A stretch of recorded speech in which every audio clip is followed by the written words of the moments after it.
Sir ನಮಸ್ಕಾರ. ಹಾ ಕೇಳಿಸ್ತಾ ಇದೆ, ಕೇಳಿಸ್ತಾ ಇದೆ ಸರ್. ಸರ್ ಫೇಸ್ಬುಕ್ ಲೈವ್ ಇದೆ.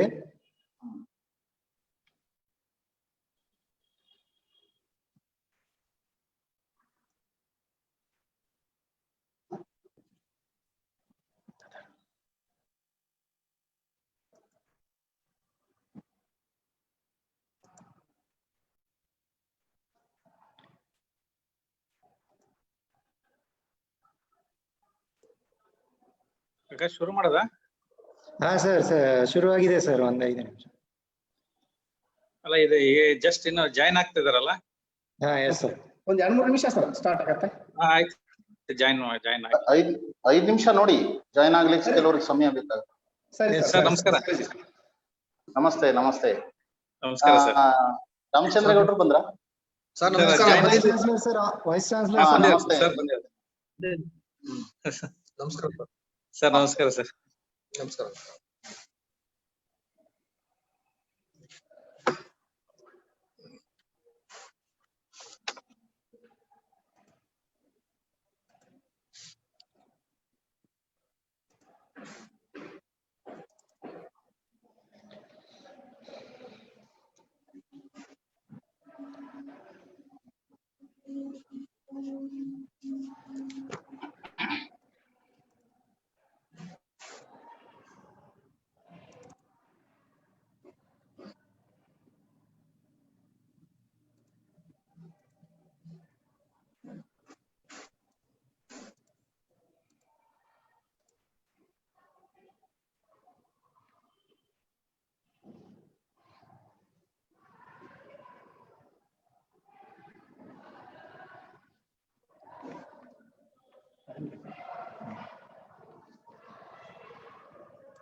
ಕಟ್ಟಿಮನಿ ಮತ್ತೆ ಇನ್ನ ಯಾರು ಬರ್ಬೇಕು ಸರ್ ಮುಗಿಸ್ ಸರ್ ಸ್ಟಾರ್ಟ್ ಆಗೈತೆ ಸರ್ ಎಂತ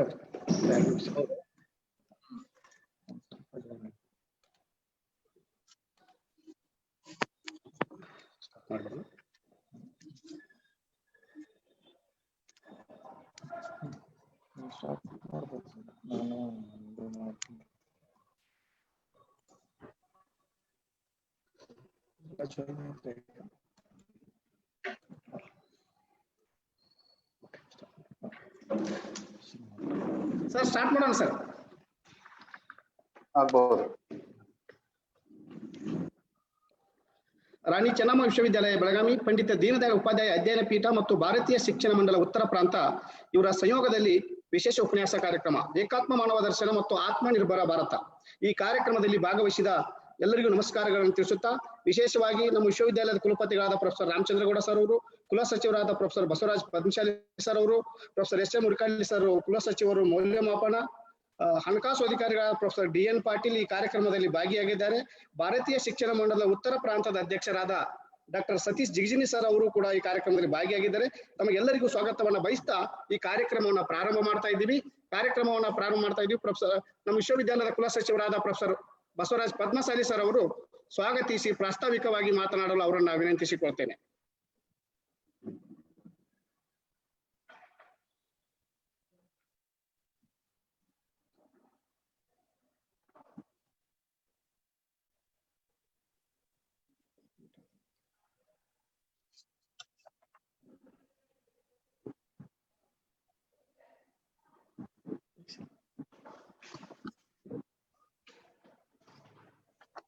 ಸರ್, ಎಲ್ಲರಿಗೂ ನಮಸ್ಕಾರ.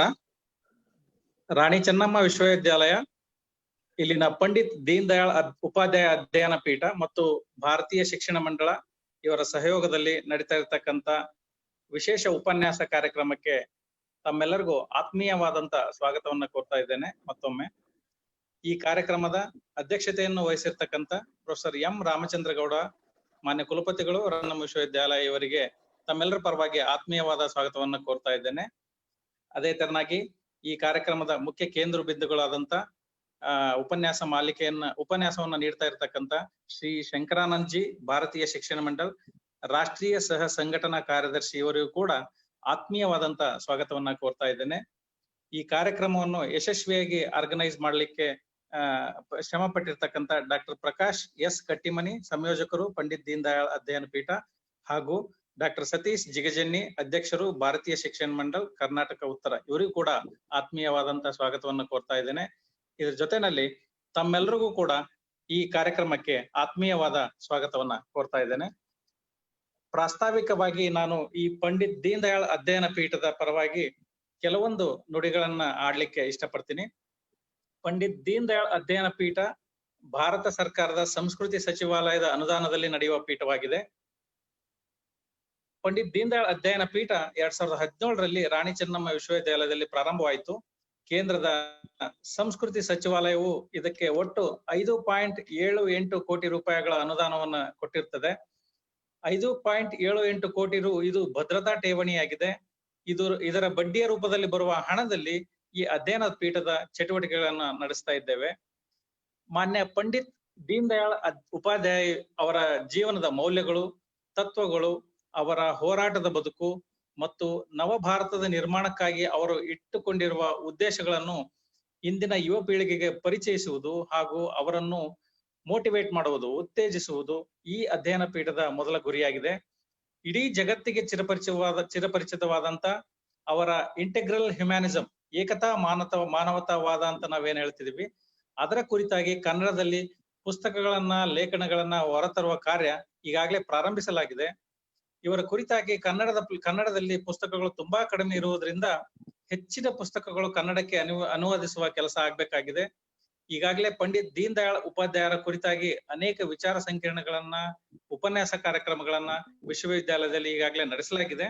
2019ರಲ್ಲಿ ಸ್ನಾತಕ ಮತ್ತು ಸ್ನಾತಕೋತ್ತರ ವಿದ್ಯಾರ್ಥಿಗಳಿಗಾಗಿ ಪ್ರಬಂಧ ಸ್ಪರ್ಧೆ, ಚರ್ಚಾ ಸ್ಪರ್ಧೆ, ಭಾಷಣ ಸ್ಪರ್ಧೆ, ಹೀಗೆ ಅನೇಕ ಕಾರ್ಯಕ್ರಮಗಳನ್ನ ಹಲವಾರು ಕಾರ್ಯಕ್ರಮಗಳನ್ನ ನಾವು ಆಲ್ರೆಡಿ ಹಮ್ಮಿಕೊಂಡಿದ್ವಿ. ಕಳೆದ ತಿಂಗಳಿನಲ್ಲಿ 29ನೇ ತಾರೀಕು ಇದೇ ತರನಾಗಿ ಒಂದು ವಿಶೇಷ ಉಪನ್ಯಾಸ ಕಾರ್ಯಕ್ರಮವನ್ನು ಹಮ್ಮಿಕೊಳ್ಳಲಾಗಿತ್ತು. Relevance of integral humanism in present ಕೋವಿಡ್-19 ಸಿನಾರಿಯೋ. ಈ ಕುರಿತಾಗಿ ಮಾನ್ಯ ಮಾಜಿ ವಿಧಾನ ಪರಿಷತ್ ಸದಸ್ಯರು ಹಾಗೂ ಒರಿಸ್ಸಾ ಸೆಂಟ್ರಲ್ ಯೂನಿವರ್ಸಿಟಿಯ ಚಾನ್ಸಲರ್ ಆದಂತ ಪ್ರೊಫೆಸರ್ ವಿ ಕೃಷ್ಣ ಭಟ್ಟಜಿ ಅವರು ಮಾತನಾಡಿ ಅನೇಕ ಉತ್ತಮ ವಿಚಾರಗಳನ್ನು ನಮ್ಮೆದುರಿಗೆ ಮಂಡಿಸಿದ್ರು. ಅದೇ ತರನಾಗಿ ಮುಂದುವರಿದ ಕಾರ್ಯಕ್ರಮದ ಭಾಗವಾಗಿ ಇವತ್ತು ಕೂಡ ನಾವು ಒಂದು ವಿಶೇಷ ಉಪನ್ಯಾಸ ಕಾರ್ಯಕ್ರಮವನ್ನು ಹಮ್ಮಿಕೊಂಡಿದ್ದೀವಿ. ಮಾನ್ಯ ಶಂಕರಾನಂದಜಿ ಅವರ ಬಗ್ಗೆ ಕೆಲವು ಮಾತುಗಳನ್ನ ಹಾಡುತ್ತೇನೆ. ಎಷ್ಟು ಮಾತಾಡಿದ್ರು ಕಡಿಮೆ ಅವ್ರ ಬಗ್ಗೆ. ಆದ್ರೆ ನಾನು ತಮ್ಮೆಲ್ರಿಗೂ ಅವರ ಕಿರು ಪರಿಚಯವನ್ನ ಮಾಡಿಕೊಡ್ತಾ ಇದ್ದೇನೆ. ಇವತ್ತಿನ ಉಪನ್ಯಾಸ ಕಾರ್ಯಕ್ರಮದಲ್ಲಿ ಉಪನ್ಯಾಸ ನೀಡುತ್ತಿರುವ ಮಾನ್ಯ ಶ್ರೀ ಶಂಕರಾನಂದಜಿ ಅವರು ಮೂಲತಃ ದಾವಣಗೆರೆಯವರು. ಅನೇಕ ವರ್ಷಗಳಿಂದ ರಾಷ್ಟ್ರೀಯ ಸ್ವಯಂ ಸೇವಕ ಸಂಘದ ಕಾರ್ಯಕರ್ತರು. ತಮ್ಮ ಇಂಜಿನಿಯರಿಂಗ್ ಪದವಿ ನಂತರ RSS ನ ಪ್ರಚಾರಕರಾಗಿ ಸಮಾಜ ಸೇವೆಗೆ ತಮ್ಮನ್ನ ಸಮರ್ಪಣೆ ಮಾಡಿಕೊಂಡು ಹಲವು ಅಭಿವೃದ್ಧಿ ಕಾರ್ಯಗಳನ್ನ ಕೆಲಸ ಮಾಡ್ತಾ ಇದ್ದಾರೆ. 30 ವರ್ಷಗಳ ಕಾಲ ಇಲ್ಲಿಯವರೆಗೆ ರಾಷ್ಟ್ರೀಯ ಸ್ವಯಂ ಸೇವಕ ಸಂಘದಲ್ಲಿ ಜಿಲ್ಲೆಯಿಂದ ಹಿಡಿದು ರಾಜ್ಯ ಮಟ್ಟದವರೆಗೆ ಅನೇಕ ಜವಾಬ್ದಾರಿಗಳನ್ನ ನಿರ್ವಹಿಸಿದ್ದಾರೆ. ಮಾನ್ಯ ಶಂಕರಾನಂದಜಿ ಅವರು ಈ ಹಿಂದೆ ರಾಷ್ಟ್ರೀಯ ಸ್ವಯಂ ಸೇವಕ ಸಂಘದ ಬೆಳಗಾವಿ ವಿಭಾಗ ಪ್ರಚಾರಕರಾಗಿದ್ರು. ಹಾಗೂ ಈಗ ನಂತರ ಹುಬ್ಬಳ್ಳಿಯನ್ನು ಕೇಂದ್ರವಾಗಿ ಇಟ್ಟುಕೊಂಡು ಉತ್ತರ ಪ್ರಾಂತ ಪ್ರಚಾರಕರಾಗಿ ಕಾರ್ಯನಿರ್ವಹಿಸಿದ್ದಾರೆ. ಪ್ರಸ್ತುತ ಅವರು ದೆಹಲಿಯನ್ನ ಕೇಂದ್ರವಾಗಿ ಇಟ್ಟುಕೊಂಡು ಭಾರತೀಯ ಶಿಕ್ಷಣ ಮಂಡಳದ ರಾಷ್ಟ್ರೀಯ ಸಹ ಸಂಘಟನಾ ಕಾರ್ಯದರ್ಶಿಯಾಗಿ ಇಡೀ ದೇಶದಲ್ಲಿ ಪ್ರವಾಸ ಮಾಡ್ತಾ ಅನೇಕ ವಿದ್ಯಾಸಂಸ್ಥೆಗಳಿಗೆ ಭೇಟಿ ನೀಡ್ತಾ ಅನೇಕ ಯೂನಿವರ್ಸಿಟಿಗಳಿಗೆ ಭೇಟಿ ನೀಡ್ತಾ ಮಾರ್ಗದರ್ಶನ ಮಾಡ್ತಾ ಇದ್ದಾರೆ. ಅಖಿಲ ಭಾರತೀಯ ಶಿಕ್ಷಣ ಮಂಡಳ ಇಡೀ ದೇಶದಲ್ಲಿ ಶಿಕ್ಷಣ ಕ್ಷೇತ್ರವನ್ನು ಸುಧಾರಿಸಲಿಕ್ಕೆ ಇರುವಂತಹ ಒಂದು ಸಂಘಟನೆ ಆಗಿದೆ. ಇದು ಶಿಕ್ಷಣ ಕ್ಷೇತ್ರದಲ್ಲಿ ಅನೇಕ ಒಳ್ಳೆಯ ನೀತಿಗಳನ್ನು ರೂಪಿಸುವ ಮತ್ತು ಶಿಕ್ಷಣ ಕ್ಷೇತ್ರದಲ್ಲಿ ಸುಧಾರಣೆಗಳನ್ನು ತರುವ ಒಂದು ಫೋರಂ ಆಗಿರ್ತದೆ. ಈ ಫೋರಂ ಅಡಿಯಲ್ಲಿ ಇಡೀ ದೇಶಾದ್ಯಂತ ಭಾರತೀಯ ಶಿಕ್ಷಣ, ಗುರುಕುಲ ಪದ್ಧತಿಯ ಶಿಕ್ಷಣದಲ್ಲಿ ಭಾರತೀಯರ ದೃಷ್ಟಿಕೋನ, ಭಾರತೀಯರ ಶಿಕ್ಷಣದ ವಿವಿಧ ಆಯಾಮಗಳು ಮತ್ತು ಶಿಕ್ಷಣದ ಸಮಸ್ಯೆಗಳು ಮತ್ತು ಸವಾಲುಗಳು ಮತ್ತು ರಾಷ್ಟ್ರ ನಿರ್ಮಾಣದಲ್ಲಿ ಶಿಕ್ಷಕರ ಪಾತ್ರ ಹೇಗಿರಬೇಕು ಎನ್ನುವುದ್ರ ಬಗ್ಗೆ ಈಗ ಅನೇಕ ಉಪನ್ಯಾಸಗಳನ್ನ, ಕಾರ್ಯಾಗಾರಗಳನ್ನ ಹಮ್ಮಿಕೊಂಡು ನಡೆಸ್ಕೊಂತ ಬಂದಿದ್ದಾರೆ. ಮಾನ್ಯರು ಇಂದಿನ ಕಾರ್ಯಕ್ರಮದಲ್ಲಿ ವಿಶೇಷ ಉಪನ್ಯಾಸ ನೀಡ್ತಾ ಇದ್ದಾರೆ ಅಂತ ಹೇಳಿದ್ರೆ ಅದು ನಮ್ಮ ರಾಣಿ ಚೆನ್ನಮ್ಮ ವಿಶ್ವವಿದ್ಯಾಲಯದ ಒಂದು ಹೆಮ್ಮೆಯಾಗಿದೆ. ಶ್ರೀಯುತ ಶಂಕರಾನಂದಜಿ ಅವರಿಗೆ ನಾನು ರಾಣಿ ಚೆನ್ನಮ್ಮ ವಿಶ್ವವಿದ್ಯಾಲಯದ ಪರವಾಗಿ ಮತ್ತೊಮ್ಮೆ ಹಾರ್ದಿಕವಾದ ಸ್ವಾಗತವನ್ನ ಕೋರ್ತಾ ಇದ್ದೇನೆ.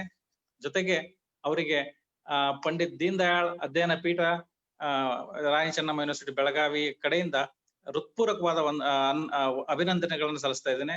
ಇವತ್ತು ಅವರು ಏಕಾತ್ಮ ಮಾನವ ದರ್ಶನ ಹಾಗೂ ಆತ್ಮನಿರ್ಭರ ಭಾರತ ಎನ್ನುವ ವಿಷಯವಾಗಿ ತಮ್ಮೆಲ್ರಿಗೂ ಎರಡು ಕಿವಿ ಮಾತುಗಳನ್ನು ಹೇಳಲಿದ್ದಾರೆ.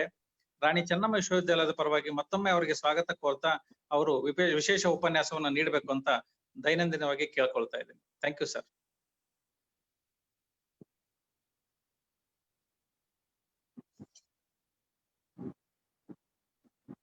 ಅನ್ಮ್ಯೂಟ್ ಮಾಡಿ ಪ್ರಕಾಶ್ ಕಟ್ಟಿಮನಿ ಅವರು, ಅನ್ಮ್ಯೂಟ್ ಮಾಡ್ರಿ. ಈ ಕಾರ್ಯಕ್ರಮದಲ್ಲಿ ಭಾಗವಹಿಸಿರ್ತಕ್ಕಂಥ ಅತಿಥಿಗಳನ್ನ ಸ್ವಾಗತಿಸಿ ಬಹಳ ಸುಂದರವಾಗಿ ಪ್ರಾಸ್ತಾವಿಕ ನುಡಿಗಳನ್ನಾಡಿರ್ತಕ್ಕಂಥ ನಮ್ಮ ವಿಶ್ವವಿದ್ಯಾಲಯ ಕುಲಸಚಿವರಾಗಿರ್ತಕ್ಕಂಥ ಪ್ರೊಫೆಸರ್ ಬಸವರಾಜ್ ಪನ್ಸಾಲ್ ಸರ್ ಅವರಿಗೆ ನಾನು ಅಭಿನಂದನೆಗಳನ್ನ ಸಲ್ಲಿಸ್ತಾ, ಇವತ್ತಿನ ಈ ಕಾರ್ಯಕ್ರಮದ ಅಧ್ಯಕ್ಷತೆಯನ್ನು ವಹಿಸಿರ್ತಕ್ಕಂಥ ನಮ್ಮ ವಿಶ್ವವಿದ್ಯಾಲಯದ ನೆಚ್ಚಿನ ಕುಲಪತಿಗಳಾಗಿರ್ತಕ್ಕಂಥ ಪ್ರೊಫೆಸರ್ ರಾಮಚಂದ್ರ ಸರ್ಗೌಡ್ ಅವರಿಗೆ ನಾನು ವಿಶೇಷವಾಗಿರ್ತಕ್ಕಂಥ ಸ್ವಾಗತವನ್ನ ಬಯಸ್ತಾ, ಜೊತೆಗೆ ಈ ಕಾರ್ಯಕ್ರಮದಲ್ಲಿ ಭಾಗಿಯಾಗಿರ್ತಕ್ಕಂಥ ಕುಲಸಚಿವರು ಮೌಲ್ಯಮಾಪನ ಪ್ರೊಫೆಸರ್ ಎಸ್ ಎಂ ಹುರಕಳ್ಳಿ ಸರ್ ಅವರಿಗೂ, ಪ್ರೊಫೆಸರ್ ಹಣಕಾಸು ಅಧಿಕಾರಿಗಳಾಗಿರ್ತಕ್ಕಂಥ ಪ್ರೊಫೆಸರ್ DN ಪಾಟೀಲ್ ಸರ್ ಅವರಿಗೂ ಹಾಗೂ ಭಾರತೀಯ ಶಿಕ್ಷಣ ಮಂಡಳದ ಉತ್ತರ ಪ್ರಾಂತದ ಅಧ್ಯಕ್ಷರಾಗಿರ್ತಕ್ಕಂಥ ಡಾಕ್ಟರ್ ಸತೀಶ್ ಜಿಗಜಿನಿ ಸರ್ ಅವರಿಗೂ ಸ್ವಾಗತವನ್ನ ಬಯಸ್ತಾ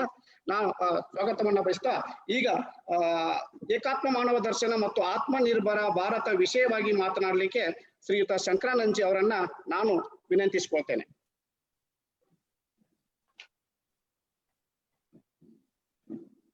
ಎಲ್ಲರಿಗೂ ನಮಸ್ಕಾರ. ನಮಸ್ಕಾರ ಸರ್. ರಾಣಿ ಚೆನ್ನಮ್ಮ ವಿಶ್ವವಿದ್ಯಾಲಯದ ದೀನದಯಾಳ್ ಉಪಾಧ್ಯಾಯ ಅಧ್ಯಯನ ಪೀಠದ ಆಶ್ರಯದಲ್ಲಿ ಈ ಒಂದು ಉಪನ್ಯಾಸವನ್ನ ಏರ್ಪಡಿಸಿದಿರಿ. ವಿಷಯದ ಆಯ್ಕೆನೂ ಬಹಳ ಚೆನ್ನಾಗಿದೆ. ಶೀರ್ಷಿಕೆಯು ಬಹಳ ಅರ್ಥಗರ್ಭಿತವಾದಂಥದ್ದು. ಒಂದೊಂದು ಶಬ್ದದ ಆಳ ಅಗಲವು, ಅದರ ವ್ಯಾಪ್ತಿ ಇದು ತುಂಬಾ ದೊಡ್ಡದು. ಏಕಾತ್ಮ ಮಾನವ ದರ್ಶನ ಮತ್ತು ಆತ್ಮನಿರ್ಭರ ಭಾರತ ಕೇಳಿದಾಗ ಅನೇಕರಿಗೆ ಅನ್ನಿಸ್ಬೋದು ಈ ಶೀರ್ಷಿಕೆಯೇ ಅರ್ಥವಾಗಲ್ವಲ್ಲ ಅಂತ. ಕೆಲವರಿಗೆ ಇದನ್ನ ಉಚ್ಚಾರಣೆ ಮಾಡುವುದು ಕಷ್ಟ ಅಂತ ಅನಿಸ್ಬಿಡುತ್ತೆ. ಹಾಗಿಲ್ಲ, ಇದು ತುಂಬಾ ಸರಳವಾದ ವಿಷಯ. ಜೀವನದಲ್ಲಿ ನಾವೇನು ಬದುಕ್ತಾ ಇದೀವಿ, ಯಾವ ರೀತಿ ಬದುಕೊಂಡು ಬಂದಿದೀವಿ, ನಮ್ಮ ಹಿರಿಯರು ಹೇಗೆ ಬದುಕಿದ್ದಾರೆ, ಅದನ್ನೇ ಒಂದು ಶಾಸ್ತ್ರದ ರೂಪದಲ್ಲಿ ಪಂಡಿತ್ ದೀನ್ ದಯಾಳ್ ಜಿ ಅವರು ನಮ್ಮ ಮುಂದೆ ಇಟ್ಟಿದ್ದಾರೆ. 47ಕ್ಕಿಂತ ಮುಂಚೆ ನಮ್ಮ ದೇಶದಲ್ಲಿ ಸ್ವಾತಂತ್ರ್ಯಕ್ಕೋಸ್ಕರ ಹೋರಾಟ ನಡೀತಾ ಇದ್ದದ್ದು ನಮಗೆಲ್ಲರಿಗೂ ಗೊತ್ತಿದೆ. ಊರುಗಳಲ್ಲಿ ಪ್ರಭಾತ ಪೇರಿಗಳು, ಮೆರವಣಿಗೆಗಳು, ಧರಣಿಗಳು, ಸತ್ಯಾಗ್ರಹಗಳು, ಹೋರಾಟಗಳು, ಲೇಖನಗಳು, ನ್ಯಾಯಾಲಯದಲ್ಲಿ ಹೋರಾಟ, ಕ್ರಾಂತಿಕಾರಿಗಳ ಮೂಲಕ ಹೋರಾಟ, ಹೀಗೆ ನಾನಾ ಮುಖಗಳಲ್ಲಿ ಸ್ವರಾಜ್ಯ ಪ್ರಾಪ್ತಿಗೋಸ್ಕರ ಹೋರಾಟ ನಡೀತಾ ಇದ್ದಂತಹ ದಿನಗಳು. ಆಗ ಆ ಹೋರಾಟದ ಮುಂಚೂಣಿಯಲ್ಲಿದ್ದಂತಹ ನಾಯಕರುಗಳು ಸ್ವರಾಜ್ಯ ಪ್ರಾಪ್ತಿಯ ನಂತರ ನಮ್ಮ ದೇಶವನ್ನ ಹೇಗೆ ಕಟ್ಟಬೇಕು, ಯಾವ ವಿಚಾರದ ಆಧಾರದ ಮೇಲೆ ಕಟ್ಟಬೇಕು, ಕಟ್ಟುವ ರೀತಿ ಏನು ಅನ್ನುವುದನ್ನು ಕೂಡ ಗಂಭೀರವಾಗಿ ಆಲೋಚನೆ ಮಾಡಬೇಕಾಗಿತ್ತು. ಯಾಕೆ ಅಂದ್ರೆ ಇಂಗ್ಲಿಷ್ ನಲ್ಲಿ ಒಂದು ಮಾತಿದೆ, ಐಡಿಯಾಸ್ ರೂಲ್ ದಿ ವರ್ಲ್ಡ್ ಅಂತ ಹೇಳ್ತಾರೆ. ವಿಚಾರಗಳು ಜಗತ್ತನ್ನ ಆಳ್ತವೆ, ಮನುಷ್ಯರು ನಿಮಿತ್ತ ಮಾತ್ರ. ಮನುಷ್ಯರು ಆಳುವಾಗಲೂ ಕೂಡ ಯಾವುದೋ ಒಂದು ವಿಚಾರವನ್ನ ಆಧಾರವಾಗಿಟ್ಟುಕೊಂಡು ಆಳ್ತಾರೆ. ಹೀಗಾಗಿ ಸ್ವಾತಂತ್ರ್ಯ ಅಂದ್ರೆ ಸ್ವರಾಜ್ಯ ಪ್ರಾಪ್ತಿಯ ಸಂದರ್ಭದಲ್ಲಿ ಹೋರಾಟ ನಡೀತಾ ಇದ್ದಾಗ ಬಹಿರಂಗ ಹೋರಾಟ ಒಂದು ಕಡೆಯಾದ್ರೆ, ಅಂತರ್ಮುಖಿಗಳಾಗಿ ಈ ದೇಶವನ್ನ ಯಾವ ರೀತಿ ಕಟ್ಟಬೇಕು, ಅನೇಕ ವರ್ಷಗಳ, ಸುಮಾರು 2,500 ವರ್ಷಗಳ ಗುಲಾಮಗಿರಿಯ ಪರಿಣಾಮವಾಗಿ ಭಾರತದ ಸಮಾಜದ ಮಾನಸಿಕತೆಗೆ ಒಂದು ಮಂಕು ಕವಿದಿತ್ತು, ಒಂದು ಜಡತ್ವ ಬಂದಿತ್ತು. ಅನೇಕ ಜನ ಮಹಾಪುರುಷರು ಈ ಜಡತ್ವವನ್ನ ತೆಗೆದುಹಾಕೋದಕ್ಕೋಸ್ಕರ ತಮ್ಮದೇ ಆದಂತಹ ರೀತಿಯಲ್ಲಿ ನಮ್ಮ ದೇಶದಲ್ಲಿ ಹೋರಾಟ ಮಾಡಿದ್ದು ಉಂಟು. ಆದ್ರೆ ಆ ಜಡತ್ವವನ್ನ, ಆ ಮಂಕು ಕವಿದ ಸ್ಥಿತಿಯನ್ನ ಬದಲಾಯಿಸಿ ಮತ್ತೆ ಈ ದೇಶವನ್ನ ತನ್ನದೇ ಆದಂತಹ ರೀತಿಯಲ್ಲಿ ಬೆಳಗಲಿಕ್ಕೆ ಅವಕಾಶ ಮಾಡಿಕೊಡುವ ಆ ತಂತ್ರ ಯಾವುದು? ಯಾವ ತಂತ್ರದ ಆಧಾರದ ಮೇಲೆ, ಯಾವ ವಿಚಾರದ ಆಧಾರದ ಮೇಲೆ ನಮ್ಮ ದೇಶವನ್ನ ಹೊಸದಾಗಿ ಕಟ್ಟಿ ನಿಲ್ಲಿಸುವಂತಹ ಪ್ರಕ್ರಿಯೆಯನ್ನ ಪ್ರಾರಂಭ ಮಾಡೋದು ಹೇಗೆ ಅನ್ನುವುದರ ಬಗ್ಗೆ ಗಂಭೀರವಾದಂತಹ ಆಲೋಚನೆಗಳು ನಡಿಲಿಲ್ಲ. ಹಾಗೆ ಮೇಲ್ಮೇಲೆ ಯೋಚನೆಗಳು ನಡಿಲೇ ಇಲ್ಲ ಅಂದ್ರೆ ಹಾಗಿಲ್ಲ, ನಡೆದವು, ಮೇಲ್ಮೇಲೆ ನಡೆದವು. ಮಹಾತ್ಮ ಗಾಂಧೀಜಿಯವರು ತಮ್ಮ ಹಿಂದ್ ಸ್ವರಾಜ್ಯ ಗ್ರಂಥದಲ್ಲಿ ಸ್ವಾತಂತ್ರ್ಯ ಪ್ರಾಪ್ತಿಯ ನಂತರ, ಸ್ವರಾಜ್ಯ ಪ್ರಾಪ್ತಿಯ ನಂತರ ಈ ದೇಶದ ಚಿತ್ರ ಹೇಗಿರ್ಬೇಕು ಅನ್ನೋದ್ರ ಬಗ್ಗೆ ತಮ್ಮ ವಿಚಾರವನ್ನು ಅದರಲ್ಲಿ ಬರೆದಿಟ್ರು. ಆದ್ರೆ ಆ ಬರೆದಿಟ್ಟಿದ್ದು ಅಲ್ಲೇ ಉಳಿತು, ಅದ್ರ ಬಗ್ಗೆ ಚಿಂತನೆ ಗಂಭೀರವಾಗಿ ನಡೀತು ಅಂತಿಲ್ಲ.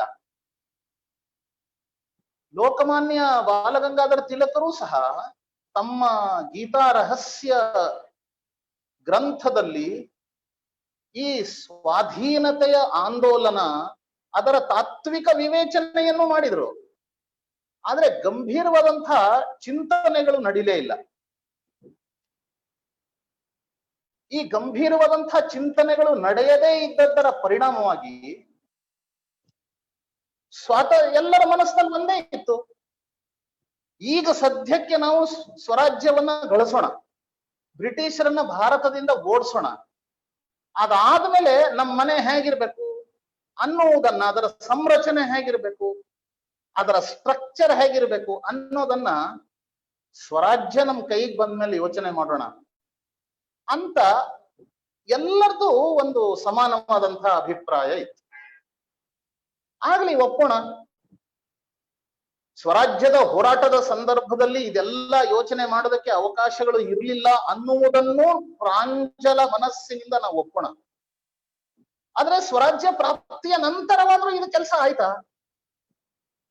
ಆಗ್ಲಿಲ್ಲ. ಇದು ಸ್ವರಾಜ್ಯ ಪ್ರಾಪ್ತಿಯ ನಂತರ ಯಾವ ವಿದೇಶಿ ಶಾಸಕರ ವಿಚಾರಧಾರೆಯ ಪ್ರಭಾವ ನಮ್ಮ ದೇಶದ ಮಾನಸದ ಮೇಲಿತ್ತೋ, ನಮ್ಮ ಸಮಾಜದ ಮೇಲಿತ್ತೋ, ನಮ್ಮ ಸಮಾಜಶಾಸ್ತ್ರ ಇರ್ಬೋದು, ರಾಜನೀತಿ ಇರ್ಬೋದು, ಜೀವನದ ಆದರ್ಶಗಳಿರ್ಬೋದು, ಅರ್ಥಶಾಸ್ತ್ರ ಇರ್ಬೋದು, ಈ ಎಲ್ಲದರ ಮೇಲೆ ವಿದೇಶಿಗರ ವಿಚಾರಧಾರೆಯ ಪ್ರಭಾವ ಏನಿತ್ತು ಅದು ಸ್ವರಾಜ್ಯ ಪ್ರಾಪ್ತಿಯ ನಂತರ ಕಡಿಮೆ ಆಗಬೇಕಾಗಿತ್ತು. ಆದ್ರೆ ನೀವು ನೋಡ್ತೀವಿ ಅದು ಕಡಿಮೆ ಆಗ್ಲಿಲ್ಲ, ಬದಲಾಗಿ ಹೆಚ್ಚಾಯಿತು. ಎಲ್ಲದರಲ್ಲೂ ವಿದೇಶಿ ಚಿಂತನೆಯ ಪ್ರಭಾವವೇ ಬಂತು.